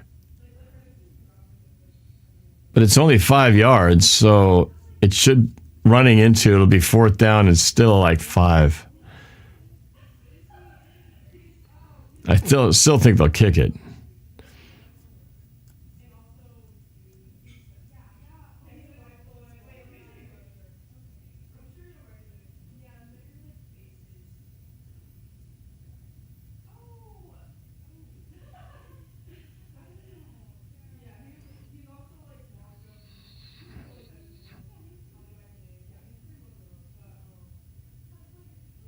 Oh, they decline it. Interesting. Okay, so they figure we're happy with the kick. Let's just not risk anything else.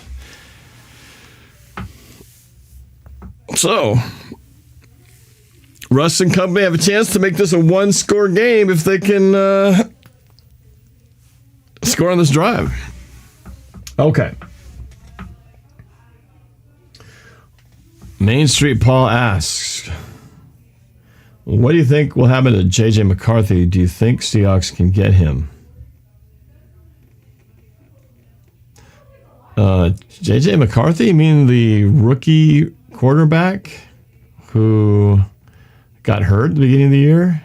I don't think he's going to be free to go anyplace. So I wouldn't count on that one. Sentai Ranger Donnie, go Irish. Jaron Norb, where you been? I guess you missed my little halftime breakdown. I was talking all about the 2-week Asia cruise that my family went on. I started in Taipei, hit the Philippines, a few other countries, and finished in Singapore. That's where I've been. Can you unmute me? I won't do that sound anymore. Okay, I'm going to give you a second chance. But you're gone. Can't remember the last game you streamed. It was a while. The last game I streamed was the Packers game at home. That ugly, ugly game. So I have not streamed a game since, because I was gone after that. Left a couple days after that game, unfortunately. And so I missed the Vikings game, the Bears game, and the Rams game. Wow, screenplay goes for about 9, 10, almost 11. 2nd down and 4, they go no huddle. Just smart. 2 minutes approaching and left in the third quarter. Third quarter.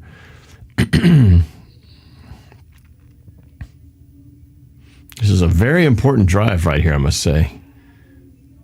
Snap. Russell to throw. Pump fakes. Rolls right. Throws. Gets rid of it.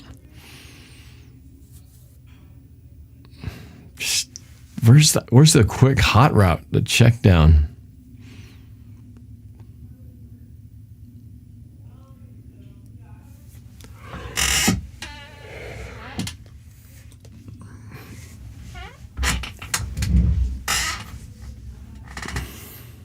Big drive, big play right here, 3rd and 4. They will not, if they don't get this, they're going to have to punt. They miss a golden opportunity to take advantage of the stoppage that they got. So they got to get this. They got to get past the 35-yard line.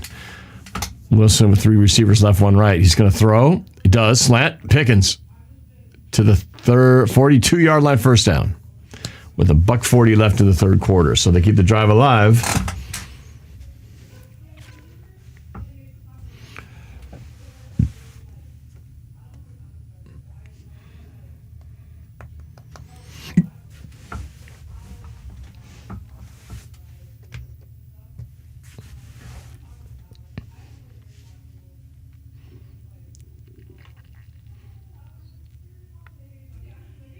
You go snap.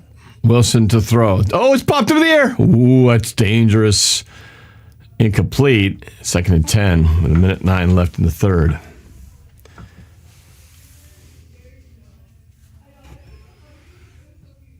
Okay, RJ, I'm going to unmute you here.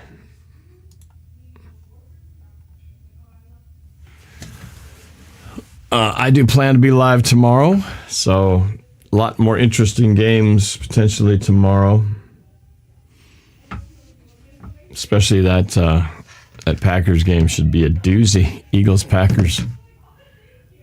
Wilson throws. You're not going to get there.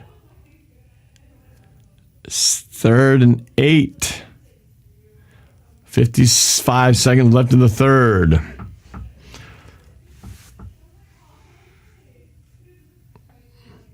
Uh-oh, we got Humphrey, the Ravens defender, down on a knee, and he runs off the sideline in some pain.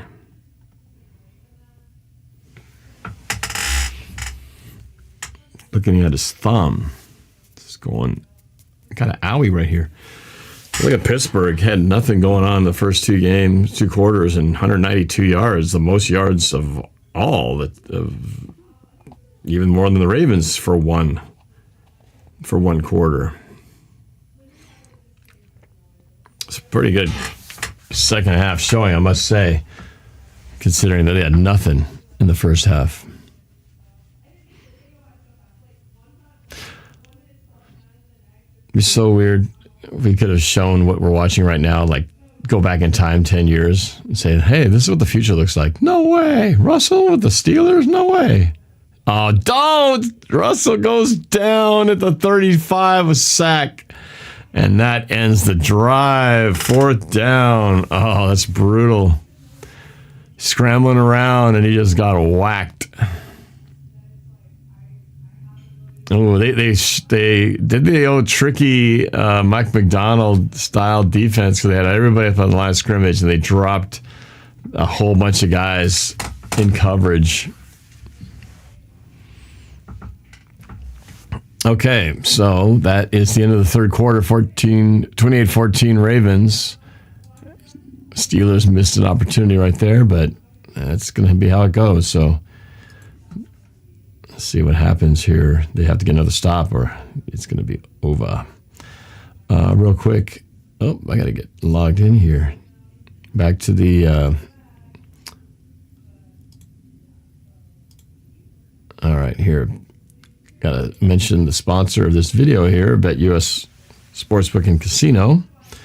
Again, if you enter that code YouTube150, you get that 150% deposit on your first, or 150% match on your first deposit, 125% on the next 2 if you continue to play.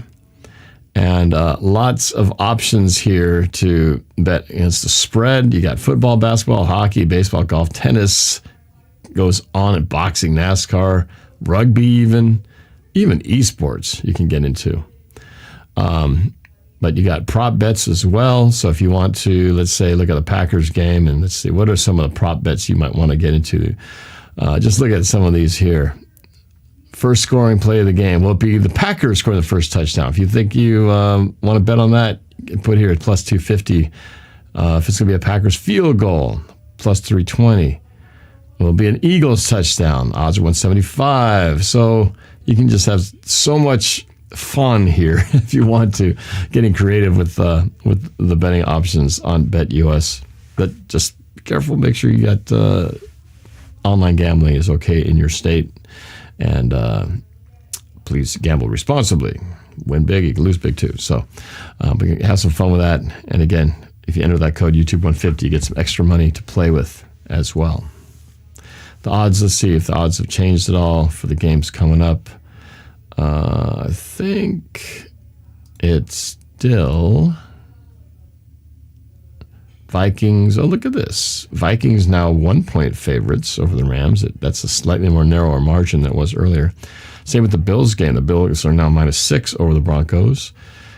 Eagles are still 3-point favorites over the Packers, and Tampa Bay 2.5 points over the Commanders. Rams Vikings just a 0.5-point favorite over the Rams. I guess this is for the first quarter. We're talking about quarter spreads now, but for the game, 1 point advantage there. Vikings are given in this semi-neutral field now. Okay, back to the game. Here we go. Steelers to punt. They do. Fair catch at the 17. Fourth quarter now.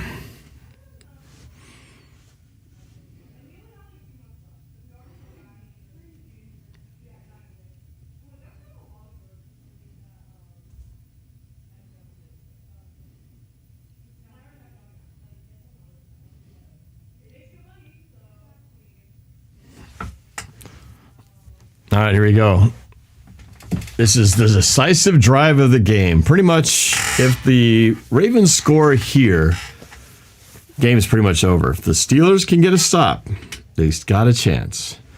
If they can keep it to a field goal, they might have a chance. But touchdown here pretty much ends the game. Oh, look, there you go. Henry for 9.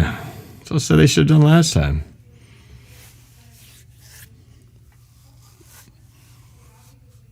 He's got to be 160 yards now rushing, 170.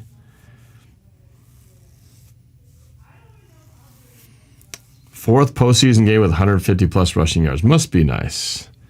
Must be nice to have that weapon.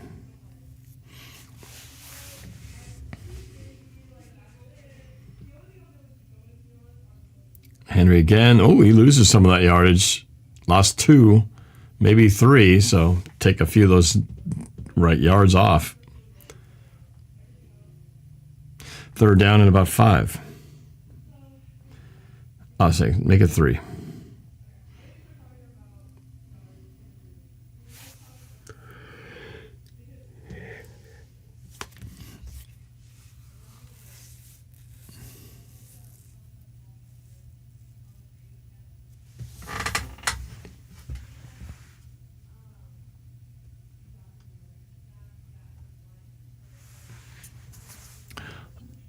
Lamar to throw. Plenty of time all day. Gets the receiver Hill down the near side by the sideline wide open for a first down. Too easy. Each first down here makes this game that much more out of reach.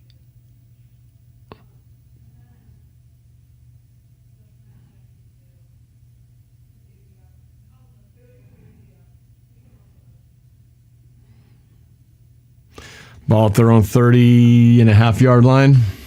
3 receivers on the right side. Hands off to Henry. Off left tackle. Modest gain of 3 yards. 2nd and 7.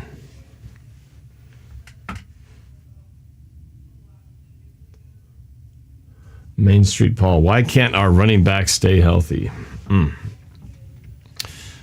Good question. Why can't our offensive line open holes?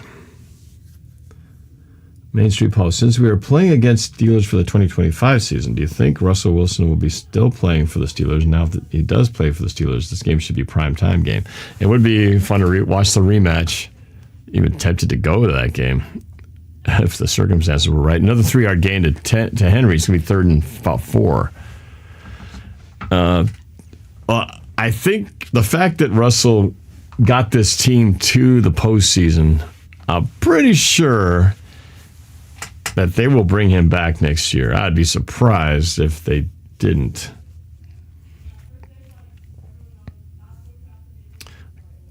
Third and 4, clock's ticking down inside of 12 minutes now to 11:45.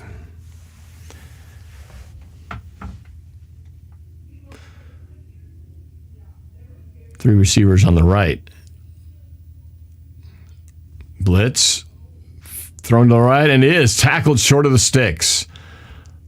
And that's going to be 4th and about a yard. So decision time for the Ravens.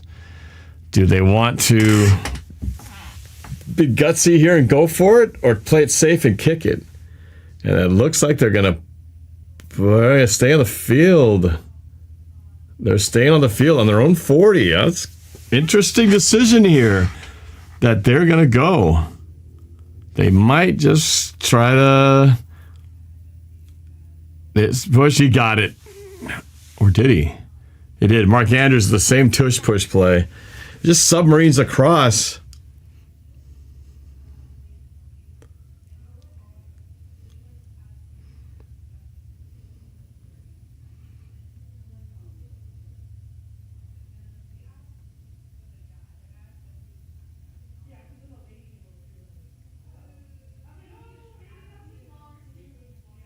There's some questions. Like, did they actually get the first down? I thought at first glance he did.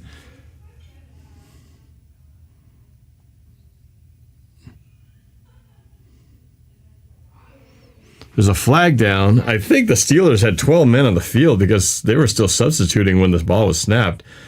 So it might make the spot of the ball moot because it's a first down.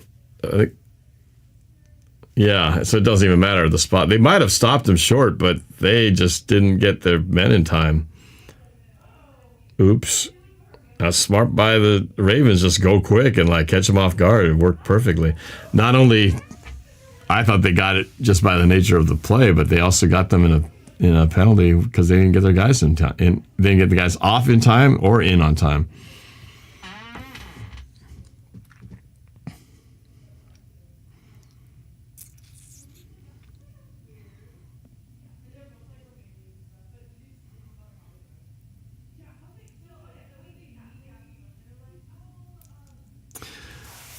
Coming out in what looks like a run formation with, looks like a double tight end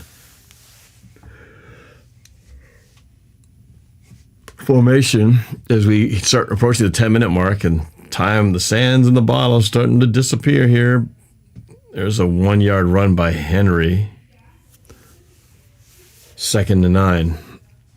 Well, they got to get this quick.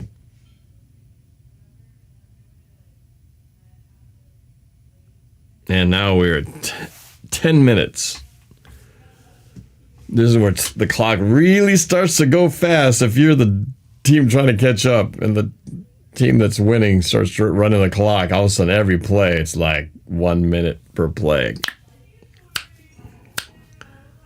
Ball at the 46-yard line. Ravens in another run formation. Going to surely give it to the running back. Derrick Henry's off the field this time. They do give it to the running back, and this time he loses 3. Maybe 2. So make it 3rd and about 11. 9.5 minutes to go in the game.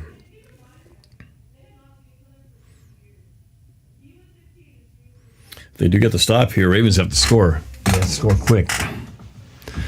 All right, big play here. They got to do this. They got to make this work right here.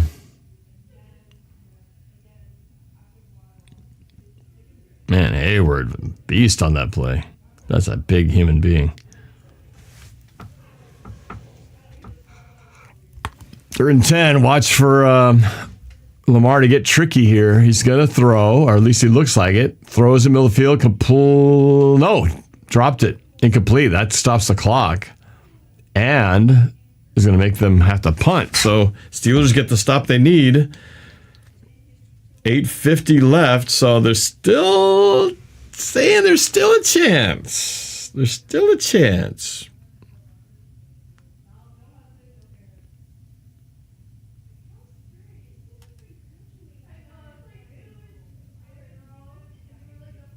So they will punt. 8:50 left in the game, so they're going to have to score on this drive. Oh, he almost dropped the punt. Breaks the tackle, cuts back over 15, up in the middle to the 20, still going. Oh, he almost broke it for a second there. 25-yard line, that's return. He got like 10 yards on the return going left to right. All right, it's getting interesting, or remaining interesting anyway. 8.5 left, 28-14. Still getting used to my sleep has been so off since this trip, because when you go to the other side of the globe, your clock is basically flip-flop because it's 16 hours ahead in Asia from here. So it took a while. I'm starting to get back into the swing of this time zone. But anyway, let's see how the Discord's doing. Let's see if they're still awake over there. Cruise. How's our Discord friends Norb, you doing? went on a cruise? You guys still watching? Went on a cruise? Yes, I was on a cruise, a 2-week cruise in Asia. Started out in Taipei and finished in Singapore. What cruise line? What cruise line? Norwegian Cruise Lines, NCL.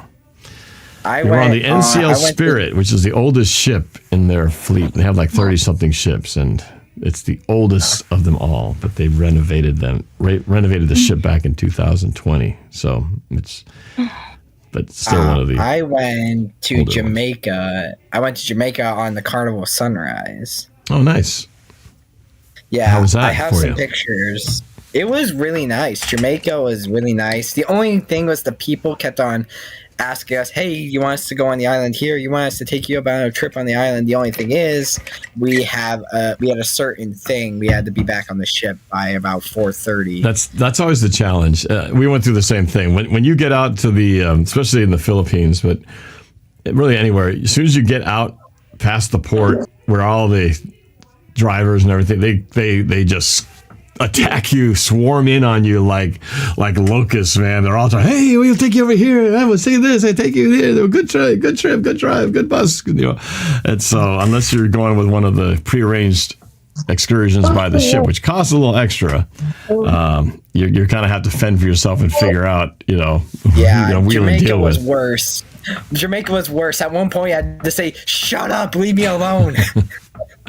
Yeah, we were in Jamaica last year as well. We went to Jamaica for my cousin's wedding, and basically didn't do a cruise. We just flew there and stayed in the resort there. But yeah, that was our first time there. It's really pretty. The water has got to be the most. It's got to be the best, because I live in Minnesota, so the lakes aren't really you're not going to see that sea blue. So I'm like, this is so pretty. True. The only thing about it is the beach on the resort we were staying at, they had this problem with seaweed all washing up the shore, so the whole beach was not pretty. It was like the smell of seaweed stench. They had bulldozers literally going up and down the beach trying to clean it up, and it was nasty. So that was the only unfortunate thing of the timing of it last year. But otherwise, it was a beautiful country. All right, back to the game again for this final push. Steelers on the run, getting the first down to Pickens. Ball's out, but the whistle was blown. 8 minutes and counting.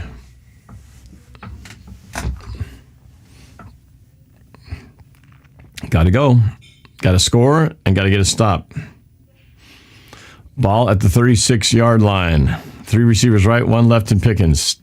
Russ in the gun. Snap. Blitz from the backside. Throws an air ball from the left. Up for grabs. He's got it. Well, is there a push? Was there offensive PI? Because looks like Pickens made the catch. No penalty? No penalty. I thought there might be another OPI there, but he did not get no flag thrown. Nope, he never did. The defender just overran the play. So Pickens with another big play. Ball at the 38 of Baltimore. Russ throws out of here. 2nd and 10 with 7:19 left in the game. If they get this to a one-score game, it get very interesting. I just want to see Baltimore sweat a little bit. Just get a little bit nervous. Like, that'd be a little bit of nerves, but still pretty comfortable with 2 scores. But if they get to within 1, then they're really going to be like, oh, God, could we actually blow this game? Ball at the 38-yard line. 3 receivers right, 1 left. Russ in the gun. Najee Harris to his right. They show blitz again. They come. Uh-oh, false start. The blitzer threw him off. It was so... It was actually the running back. He was so concerned about that blitzer that he jumped the gun. Ugh. Can't afford that here late in the game. 2nd and 15.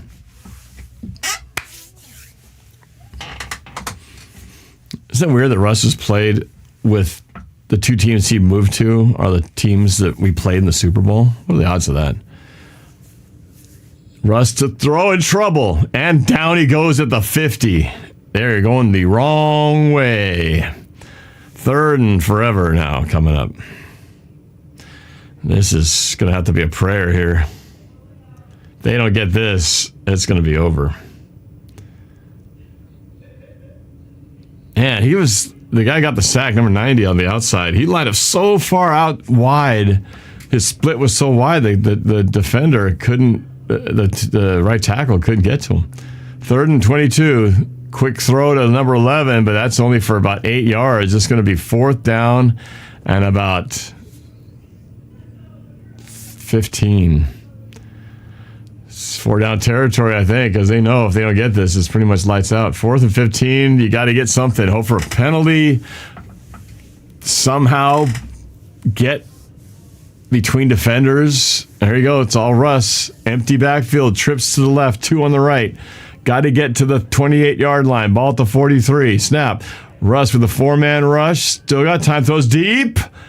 It's got a guy in the middle field. It's intercepted. Oh, no, it's not intercepted. He dropped it, but it didn't matter. It was actually a smart play not to catch it because he would have been in the end zone. And that is ball turned over on downs with 6:06 left. That pretty much, barring a major malfunction by the Ravens, I think that's going to pretty much mean, you know what I mean.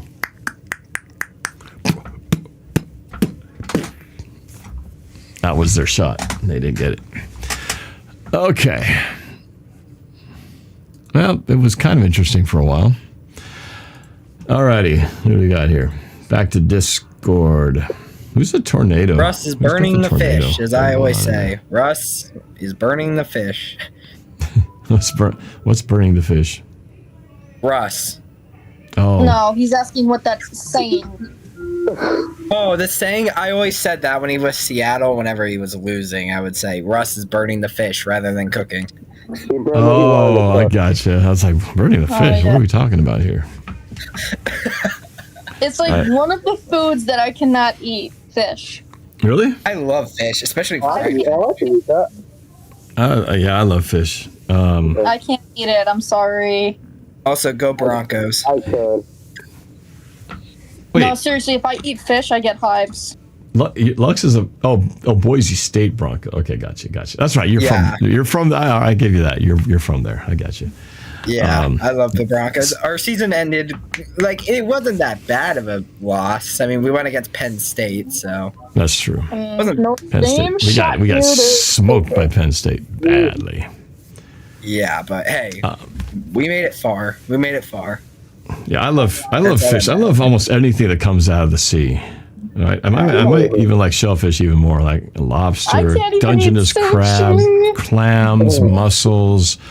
What are those other little things? What are those little Shrimp. round ones? The one that you cook them, you sear them. They're best when you sear them and then don't cook them too long. Shrimp? Are you talking about shrimp? Scallops. I think he's talking about Scallops. Scallops. But shrimp too. Shrimp on the bobby. It's good. All that. I like fried shrimp. Fried shrimp is the best, dude. Fried shrimp. Oh my gosh, you can't get me away from that stuff. I can't. I mean, I can't even eat kiwi. That's another thing. Oh, kiwi. Well, that's a whole different thing. Yeah. Adam, you're holding out in California. It's going good. Just bad right now. You're in California? He lives in California. Oh, so where are you? Have you been relocated? Have you been evacuated and out somewhere else? I'm not near the fires or anything, so no. So what part of California are you from? The east. So the east? Yeah, like the Los Angeles County. Oh, okay. So in that area, there's not as much of a fire threat? No, but there's a lot of smoke. Right. Like Oh, yeah. Imagine. Well, And they shouldn't be making you go to school. That's ridiculous. I don't care if Well, my parents make me go. My parents make me go to school. Rather, they say if you're not dying or if you don't have a 103 fever, you're going to school. Oh, my mom keeps me home even when I'm sick the most. She's like, "You're not going to school. Go back to bed," because she's like, "Oh, your health is more important." Can I have your parents? Can I just have your parents, please? I think my mom's the only one that cares about my health. I only have a mom. well, I remember when we had when we had the smoke, the wildfires. You know, every summer we usually have some wildfires, but we had some that were pretty bad. You know, a while back, and the air quality was pretty bad. But nothing compared to what California's doing right now. Yeah, I remember we went to Disneyland actually when there were wildfires in the area, and I remember we could smell the smoke pretty bad, but nothing like what it is right now. I know he lives in Seattle, but are you doing okay, Norb, with the wildfires in California? You guys doing okay? Are you asking me? I said, are you guys doing okay with the California wildfires? You doing all right? Because I know you're around that area. I know you're in Seattle, but are you guys doing all right? No, we're not near that. No, up in Seattle here. I mean, we're not affected by it. I mean, it's whenever we get affected, it's usually if there's fires in Oregon or Canada. That's usually where the smoke comes down and starts to affect our area. But this has not worked its way even through. if it's far. Even if it's far, we always get smoke, and it's like, bruh. Especially it's amazing how far it can travel. You see these satellite photos of how far the smoke, goes. I've seen them. They're insane. It's crazy. Update on the game. It's not much to talk about anymore. It's pretty much run the clock down time for the Ravens. Second down. Ravens are midfieldish area. It's 3:40 left in the game. And pretty much I think they've waved the white flag. This game is all but over. Ravens will cover. They were 9-point favorites? Easily covered. Yeah. So Norb, are you wanting, do you want the Bills and Ravens to win the Super Bowl, or do you want to see the Chiefs again? I'd rather see a different team than the Chiefs. I would love to see the Lions. You gotta love them. I'm the same. I said, Ravens. I feel like Ravens have been there. They've won a couple Super Bowls, right? See, the Lions never have. Yeah. Bills have been there, but never have. So if those two teams got in there, it'd be like, you can't really go wrong because you'd feel good for either of those teams. Like, oh, that's cool. I just don't want the Kansas City Chiefs. No more Chiefs. No more. It was kind of like before it was anyone. The mantra last year, the last couple of years, like anyone but the Niners. Now it's anyone but the Chiefs. Now, and before it was anyone but the Patriots. Right. It's funny. I hope there comes a day when someone will say, anyone but the Seahawks. Okay, we're just so tired of them winning Super Bowls. Would it be great to become a team that's hated by everybody because you win so much? That's funny. Waiting for that day. We could have won Super Bowl. We could have. Well, we won't talk about that. No, don't bring that up. But this far. I have such a bit. Not just because I had a relative tell me to shut the bleep up because I cried when we got the interception. I was like, what are you doing? Oh, yeah. Everybody. I mean, we could win 3 or 4 more Super Bowls, and then I think we'll still ask, why did we not give it to Marshawn Lynch? That question will forever. And I feel bad for Pete now coming out about it. Him saying, it was all my plan. It's like, you had a layup. You had a layup with Michael freaking Jordan, and you decided to go for the half-court shot. Yeah, something like that. Crazy. Dude. Well, this game is pretty much over. But congratulations to the Baltimore Ravens. They're moving on to the divisional round. Let's go, more Ravens! More entertaining games to come. Oh, we got someone on camera. We got Flashy Adam on camera now. I guess I should. There we go.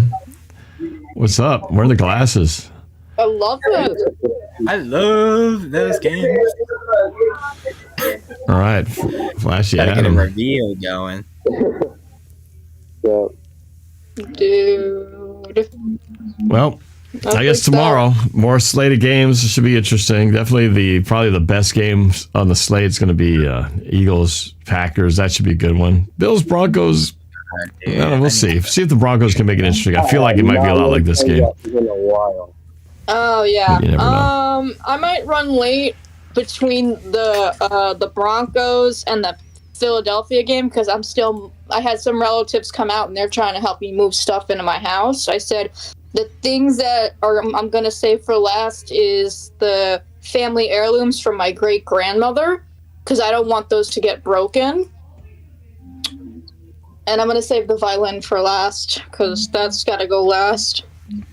So anything breakable and heirloom I'm going to take that in my car. You know, it kind of, with everything that's happened down in Southern California, I've been seeing a lot of people posting saying, hey, you know, this is just kind of a reminder that you should have a emergency escape plan. So if anything happens, whether it's a fire or some emergency where you have to just get out of your house quick and you have like a minute to decide what you want to save, that you have the most important things, you know, whether it be your passports, birth certificate, you know, all that kind of stuff. All that stuff. You definitely have to have it ready to go because, man, if you're in the sudden panic situation, you're not going to think straight to remember, I need to get my this and like this and that. You know, it's very easy to forget. And then you come back and realize, oh my gosh, how did I not get copies of that or save this and that? So it's a good reminder for everybody to make sure you're prepared for that just in case Also, emergency situation. Me now being 17, going into my last year of high school next year. Yeah. I still don't know what I want to do with my life. When you were in high school, what did you want to do before YouTube? That's a good question. We kind of go through the same thing because my daughter, Vanessa, she's the same age as you, going to graduate this year. So she has to kind of start thinking about that, but she doesn't know for sure what she wants to do. When I was 17, I wanted to, but didn't think I could do what I'm doing. I mean, this is kind of part of what I do, but I've been doing. I've had my own production company since I graduated from college, and that's all I've known is working for myself, doing productions and videos and music and stuff like that. But I didn't think that was a viable plan back then. I thought, well, that'd be a fun thing to do for fun, but I didn't think I could actually make a living on it. So I went to the UW thinking I was going to be an engineering major. So I went in there as an engineering major, and then about halfway through, I was like, I don't think I'm very good at this. I think my mind wants to do something else more creative. There's other guys way better doing this engineering thing than I am. So I switched majors. I got my degree in broadcast journalism and double majored in political science. But really, it was just deciding to go into business for myself. That's what I ended up doing, and been doing it ever since. Another question I've always wanted to ask: what got you into doing the Rival series? That's something I've always wanted to know. Oh yeah, I've been seeing those more. Yeah, I want to get into doing them more because obviously, it's like the heyday of video. So the way the Rivals videos came along was, so I started my YouTube channel, really started doing content 2013, the Super Bowl year against the Broncos and Super Bowl 48. And so things really blew up, right? Because of the 49ers game, we won the championship and then went to the Super Bowl. I made a documentary about that film. About that journey, and then we won it. So then all of a sudden there was just tons of people jumping on my channel, and the Super Bowl was over, and everyone was asking, so what are you going to do now? What's going to be on your channel now that we're Super Bowl champs? Because the season wasn't going to start for like another 7 months. So I was like, man, I got to do something, because all these people suddenly are here wanting to be entertained. And I thought, okay, what can I do? And I thought, well, this is what I do already. I make videos for a living, but I just had never thought about doing them for Seahawks fans. So I started thinking, well, this is a perfect opportunity for me to explore my musical side, because I was in a band prior to that. I like to do music, so that's where the music videos came into play. And then I got together with some of my buddies and started saying, hey, where the idea, really the first Rivals came from was I was going to a movie theater and I was going to the bathroom. I had to take a leak. And I walked into the bathroom and I walked up to the urinal. I was thinking, you know, it'd be a funny sketch is if I were to walk into a urinal and there's a rival fan next to me and we start talking trash while we're taking a leak. That was where it came from. I literally walked into the bathroom and had that idea. And so after that, I was like, okay, I'm going to write 3 or 4 scripts based on the concept of me running into these rival fans in the bathroom. And then that's kind of where a lot of them started, you know, 'cause I did a Packers one with that. I did a Broncos one with that. I did a Super Bowl 49 one with that. And then the Cardinals one was more of a, you know, the food fight battle in front of our I saw house. that one. Yeah, I saw that one where you're cooking eggs on the pavement, basically. It was like a super hot day. The one where he with the Top Gun with Chris Osimo. That was pretty. Also, you guys, I don't know if you guys saw. My favorite line, Yeah. my favorite line from one of your rivals is the street racing before they actually start. Remember, NorbCam does not feel responsible for illegal street racing. It's in the Oh, that's another one. That was another one that was a unique one because you know when we did that was post Super Bowl 49, but that was actually Chris Osmo was a Patriots fan against me, obviously in the wake of the losing.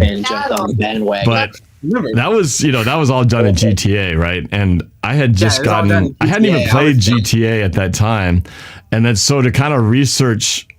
Because I was talking to my buddies who had been playing it, and they were the ones who told me, hey, if you enter the filmmaking mode on GTA on the PC, we can actually put cameras on the cars. You can actually make these scenes. Really? And because you can't do it on the Xbox, but on the PC, you could do it. I don't know if they still have it. It's called filmmaker mode. But like, also, hey, how were you able to add 80s Broncos fan when Chris Osmo, I don't know if it was you or Chris Osmo who hit him, and he's like, oh. It's like over there trying when he got hit. Oh, when he gets hit, he's got his John Broncos card. Well, I'll tell you that whole thing. So it was a combination of. So obviously we shot a lot of stuff. What was funny is when I shot the scene where I'm in the car, I actually had a friend of mine. His family owned a tavern that we shot a lot of. Live streams that year in his place, and he said, "Hey, my dad's got a Ferrari. If you ever want to make a video with his Ferrari, I could talk to him. I'm sure he'll let you do it." I was like, "Really?" So we went to his place, and I said, "We'll take you up on it." But the funny thing is, we shot in his Ferrari, but we never used the Ferrari on the outside. We shot the entire movie of the GTA video inside the Ferrari, but all you ever see is the inside of the Ferrari, just the steering wheel and I could have been in a Pinto for that matter. It's like we wasted this access to a Ferrari to shoot just nothing but inside stuff. But it was cool because, I was actually in a Ferrari. But, so if you look carefully, you'll notice the interior is actually a Ferrari. But anyway, so we shot that inside there. The rest of it we did in other vehicles or whatever to do the green screen stuff. But I like the Top Gun one where you were facing off against Chris Osmo, 1986 style. In which one? The one Top Gun. Oh, the Top Gun. Oh, into an F-14. Yes, that was the pre-Maverick Top Gun movie using the ones from the 1986 movie. 1986. Both of them were like beast mode. What do you mean? That was perfect. I'm all about that action, boss. I'm all about that action, boss. It's so bad. It's like I took that interview from him in the Super Bowl and tried to put him in the cockpit. It's clearly bad green screen, but it was fun anyway. But that GTA thing though, that GTA was so hard to make because while it sounds easy, like, oh yeah, we use GTA and we'll just put cameras on stuff. The problem was is that every scene, once you did it, you had to, if you wanted to make a new sequence, you had to reset all the cameras from scratch all over again. So we'd spend like an hour setting up all the rigs, putting cameras in all these different places. And then it's like, okay, now it's set. You have to keep doing each pass over and over and over again until you get the perfect action. And then once it was done, it's like, okay, let's do the scene now where he goes over the cliff. And so then you have to reset all the cameras from scratch. And it was one of the hardest things we've ever done. It's all done, just on the computer and stuff. But man, it was just grueling to try to get all these scenes done. But it was fun. At the end, it was like, man, that was a great video. Another one of my favorite lines from Chris Osmo has to be, this is the dumbest conversation I've ever had in my life. It's like right now, this is one of the dumbest conversations I've ever heard. Oh, yeah, talking about these old videos. Get the hell out of here. I find that hard to believe. How'd you That's survive? true. How'd you survive flying off that cliff and exploding? Because I'm like a cat with 9 lives. You can't kill me. Down to 8? I jumped out at the last second. I dropped out of the last. If Jason Voorhees can keep living, well, so can I. There's always a sequel. I got some news I got to spread. So, Kraken are coming home on the 18th against the Kings, and I'm like, oh great, gotta face my boyfriend's team because we're on. Oh, the LA, yeah, right. I was thinking Sacramento Kings right there. That's basketball. LA Kings, yeah, right. Interview with Richard Sherman after this game. Oh yeah, that's true. Well, so it's official. It's official now. The Ravens have won. We already saw that coming. The Ravens have won. They advanced. Steelers are out. Trying to find a Richard Sherman lookalike and do a Rivals video with feet Richard Sherman. Richard Sherman. You know what's really crazy is we've been doing a lot of research on all these AI apps out there. There's so much stuff that you can do now with music, with video, with imagery, all that. It's crazy. Have you guys seen some of these spoof press conferences where they'll I see they'll take I used to do that just the hard way. I would actually edit like all the little pieces of video and dub my voiceover on it and then try to make it look like it was like Jim Harbaugh talking. This was like back in 2014. Yeah, I remember when you did the NFL type game. Like I think it was Madden. When you were streaming Madden, you would have like the fake press conference. Oh, I would do a press conference afterwards. Yeah, I'll put the background and pretend like I'm asking questions. Yeah, and that stuff. was cool. Yeah. I like that. I have to do that again. I haven't. For everybody who's been doing the Madden stuff, I haven't played in like a year plus. I got to get back into that because I miss playing it. Are you streaming the game tomorrow? I got Madden 15. Yeah, I'm gonna. Yeah, I'll stream some games tomorrow for sure. I got Madden 25, so. I got Madden 15, and that game has the full LOB in it. It has the full LOB in Madden 15. And Sherman on the front too. Yeah, Sherman is. Yeah, here I have what? Madden 2000. Wait. Oh, you're talking about 15? Yeah. I got that one. 2015. Yeah. With Sherman, he's kind of like. He's the only deep cornerback on the Here it is. cover. Here it is. The only cornerback. Dude, I have that. That's so crazy. I have that. I have that too. Why? Yeah, I have that one. Yeah, I found this at I think I found this at Goodwill. I'm like, I need this. Oh my god. That's when a I get to my PS3. new house, we got to do a meetup like maybe next season. Well, you're gonna go to a game. I know I'm gonna be going to some games, so we gotta meet up at a game. But hopefully I did that with some of the other guys, She was trying to find you. She was trying to find you in one of the Seahawks games. Security wouldn't let her. It was the Packers. Oh, the Packers game. Well, we'll have to, because I was down at Touchdown City before the game. Yeah. In the Seahawkers booth down there for like an hour. Oh my We're god. hanging out with Lofa Tatupu and company down there. So you would have found me down there if you'd seen me. So yeah, they wouldn't let her come and find you at all. They would not let her at all. Weird. I was just hanging out in the they used to call it Touchdown City. Now it's Touchdown Tailgate. I remember watching your prediction video for the Packers game. Yeah, well, I get this kind of off on with that Steve one. Rabel and Mama Blue. Oh, what's that? I can't see it, but that's cool. That is cool. You know who this is? Cam Newton? No. Oh, wait, that's not Cam. That's Golden Tate. Yep. Golden Tate. Remember when? Hey, Norb. Something's gonna blow you away. You want to see something that will blow you away? Okay, blow me away. Where is it in here? Oh god, I gotta tell Norb what I do every time I stream like any Seattle or Washington sport and who I act like. Oh, no, so. Yeah. You guys don't know, but I'll let Lux talk and then I'll Okay. I'm waiting to get blown away before I go and get some. I gotta find this. Continue talking. I crazy like Pat McAfee on College game day. Like when every time Huskies get a touchdown and they get the kick, or when they beat Michigan for the first time, I was like, no way. There you go. Oh, okay. Oh, look at that. He's got a Golden Tate. No, there you go. That's cool. Hey, Tate was Tate was the guy. He could definitely. He was a baller. He was a good punt returner. Oh, he was. He had attitude. Whenever Pat McAfee does his. Let me put Yeah, really good. I actually scream like him. That's like the thing. My mom's like, you scream like Pat McAfee, and I'm like, I just love how he gets the crowd excited. Especially for Georgia. Again, Norb, the interception thing. What was it called? The interception in the NFC Green Bay game. The interception. Fail Mary. The Fail Mary. Oh, Fail Mary. Fail Mary. Yeah. No, okay. I was actually at that game. I was like, real. I was at that game too. I didn't even realize what had happened until later because, from my view, I couldn't tell what happened. It was like a mosh pit of bodies suddenly going up for it. Scary. Like, I'm like this, and I'm sitting with my godfather because he always takes me to games, and I'm like this, pulling my freaking hair out, and I'm like, oh my God, if that's an interception, I'm going to lose it.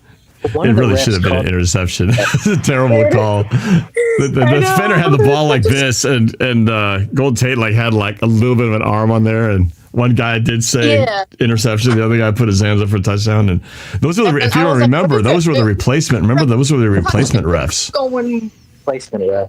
It was and that ended. That game ended the replacement refs. After that, they were like, "All right, enough of this. Let's get the real refs back in here." So. I pulled my hair out. I'm so scared. I'm like, what do I do? I was so scared because my godfather's holding my shoulders because he knew I was ready to have an anxiety attack. It was a crazy game, but I remember it was funny because after they got the score, it should have just ended, and all the teams went back to the locker rooms, and then they had everybody come back out to kick the extra point, which is totally unnecessary.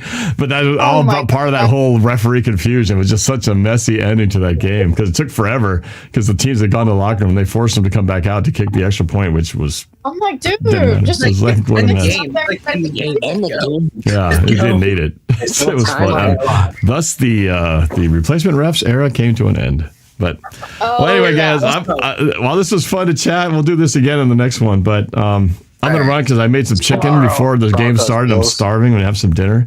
But anyway, it was good to catch up with you guys. It's been a long time, so we'll do more of this. I am working on the final compiled music prediction video, which is more like a look back at the videos that I did and make one solid one with the ones that were missing that I didn't get to finish before the season was over. So that's my next step to put that all together. And I'm going to have it where I'm going to put my score prediction and then I'll put what the actual scores turned out to be because my record was right. I was 10-7 and we turned out to be 10-7 but not in the way that I thought we would be. So anyway, you're streaming the Broncos versus Bills game tomorrow, right? Yes, that's the plan. So, all right, I'll be away. Bills, Packers and Eagles, and Commanders and Buccaneers. Yeah, and then some of those games will be better than others, but we'll see how that goes. All three of them, or doing half. I don't know if you're because I'll. I know that's a lot of football, but playoffs. All right. Well, we'll see you guys later. Take care. It's been fun. And to the rest of y'all, thanks again for watching. This is NorbCam, Willie NorbCam. Appreciate it. Got a shout out to the sponsor, Bet US Sportsbook and Casino, for sponsoring this. Again, if you do sign up and you enter that code YouTube150, you'll get that 150% deposit match on your first one and then 125% on your second two. Just make sure you gamble responsibly. Make sure online gambling is legal in your area. That's it. I'm out of here. See you guys in the next game. Take care and go Hawks.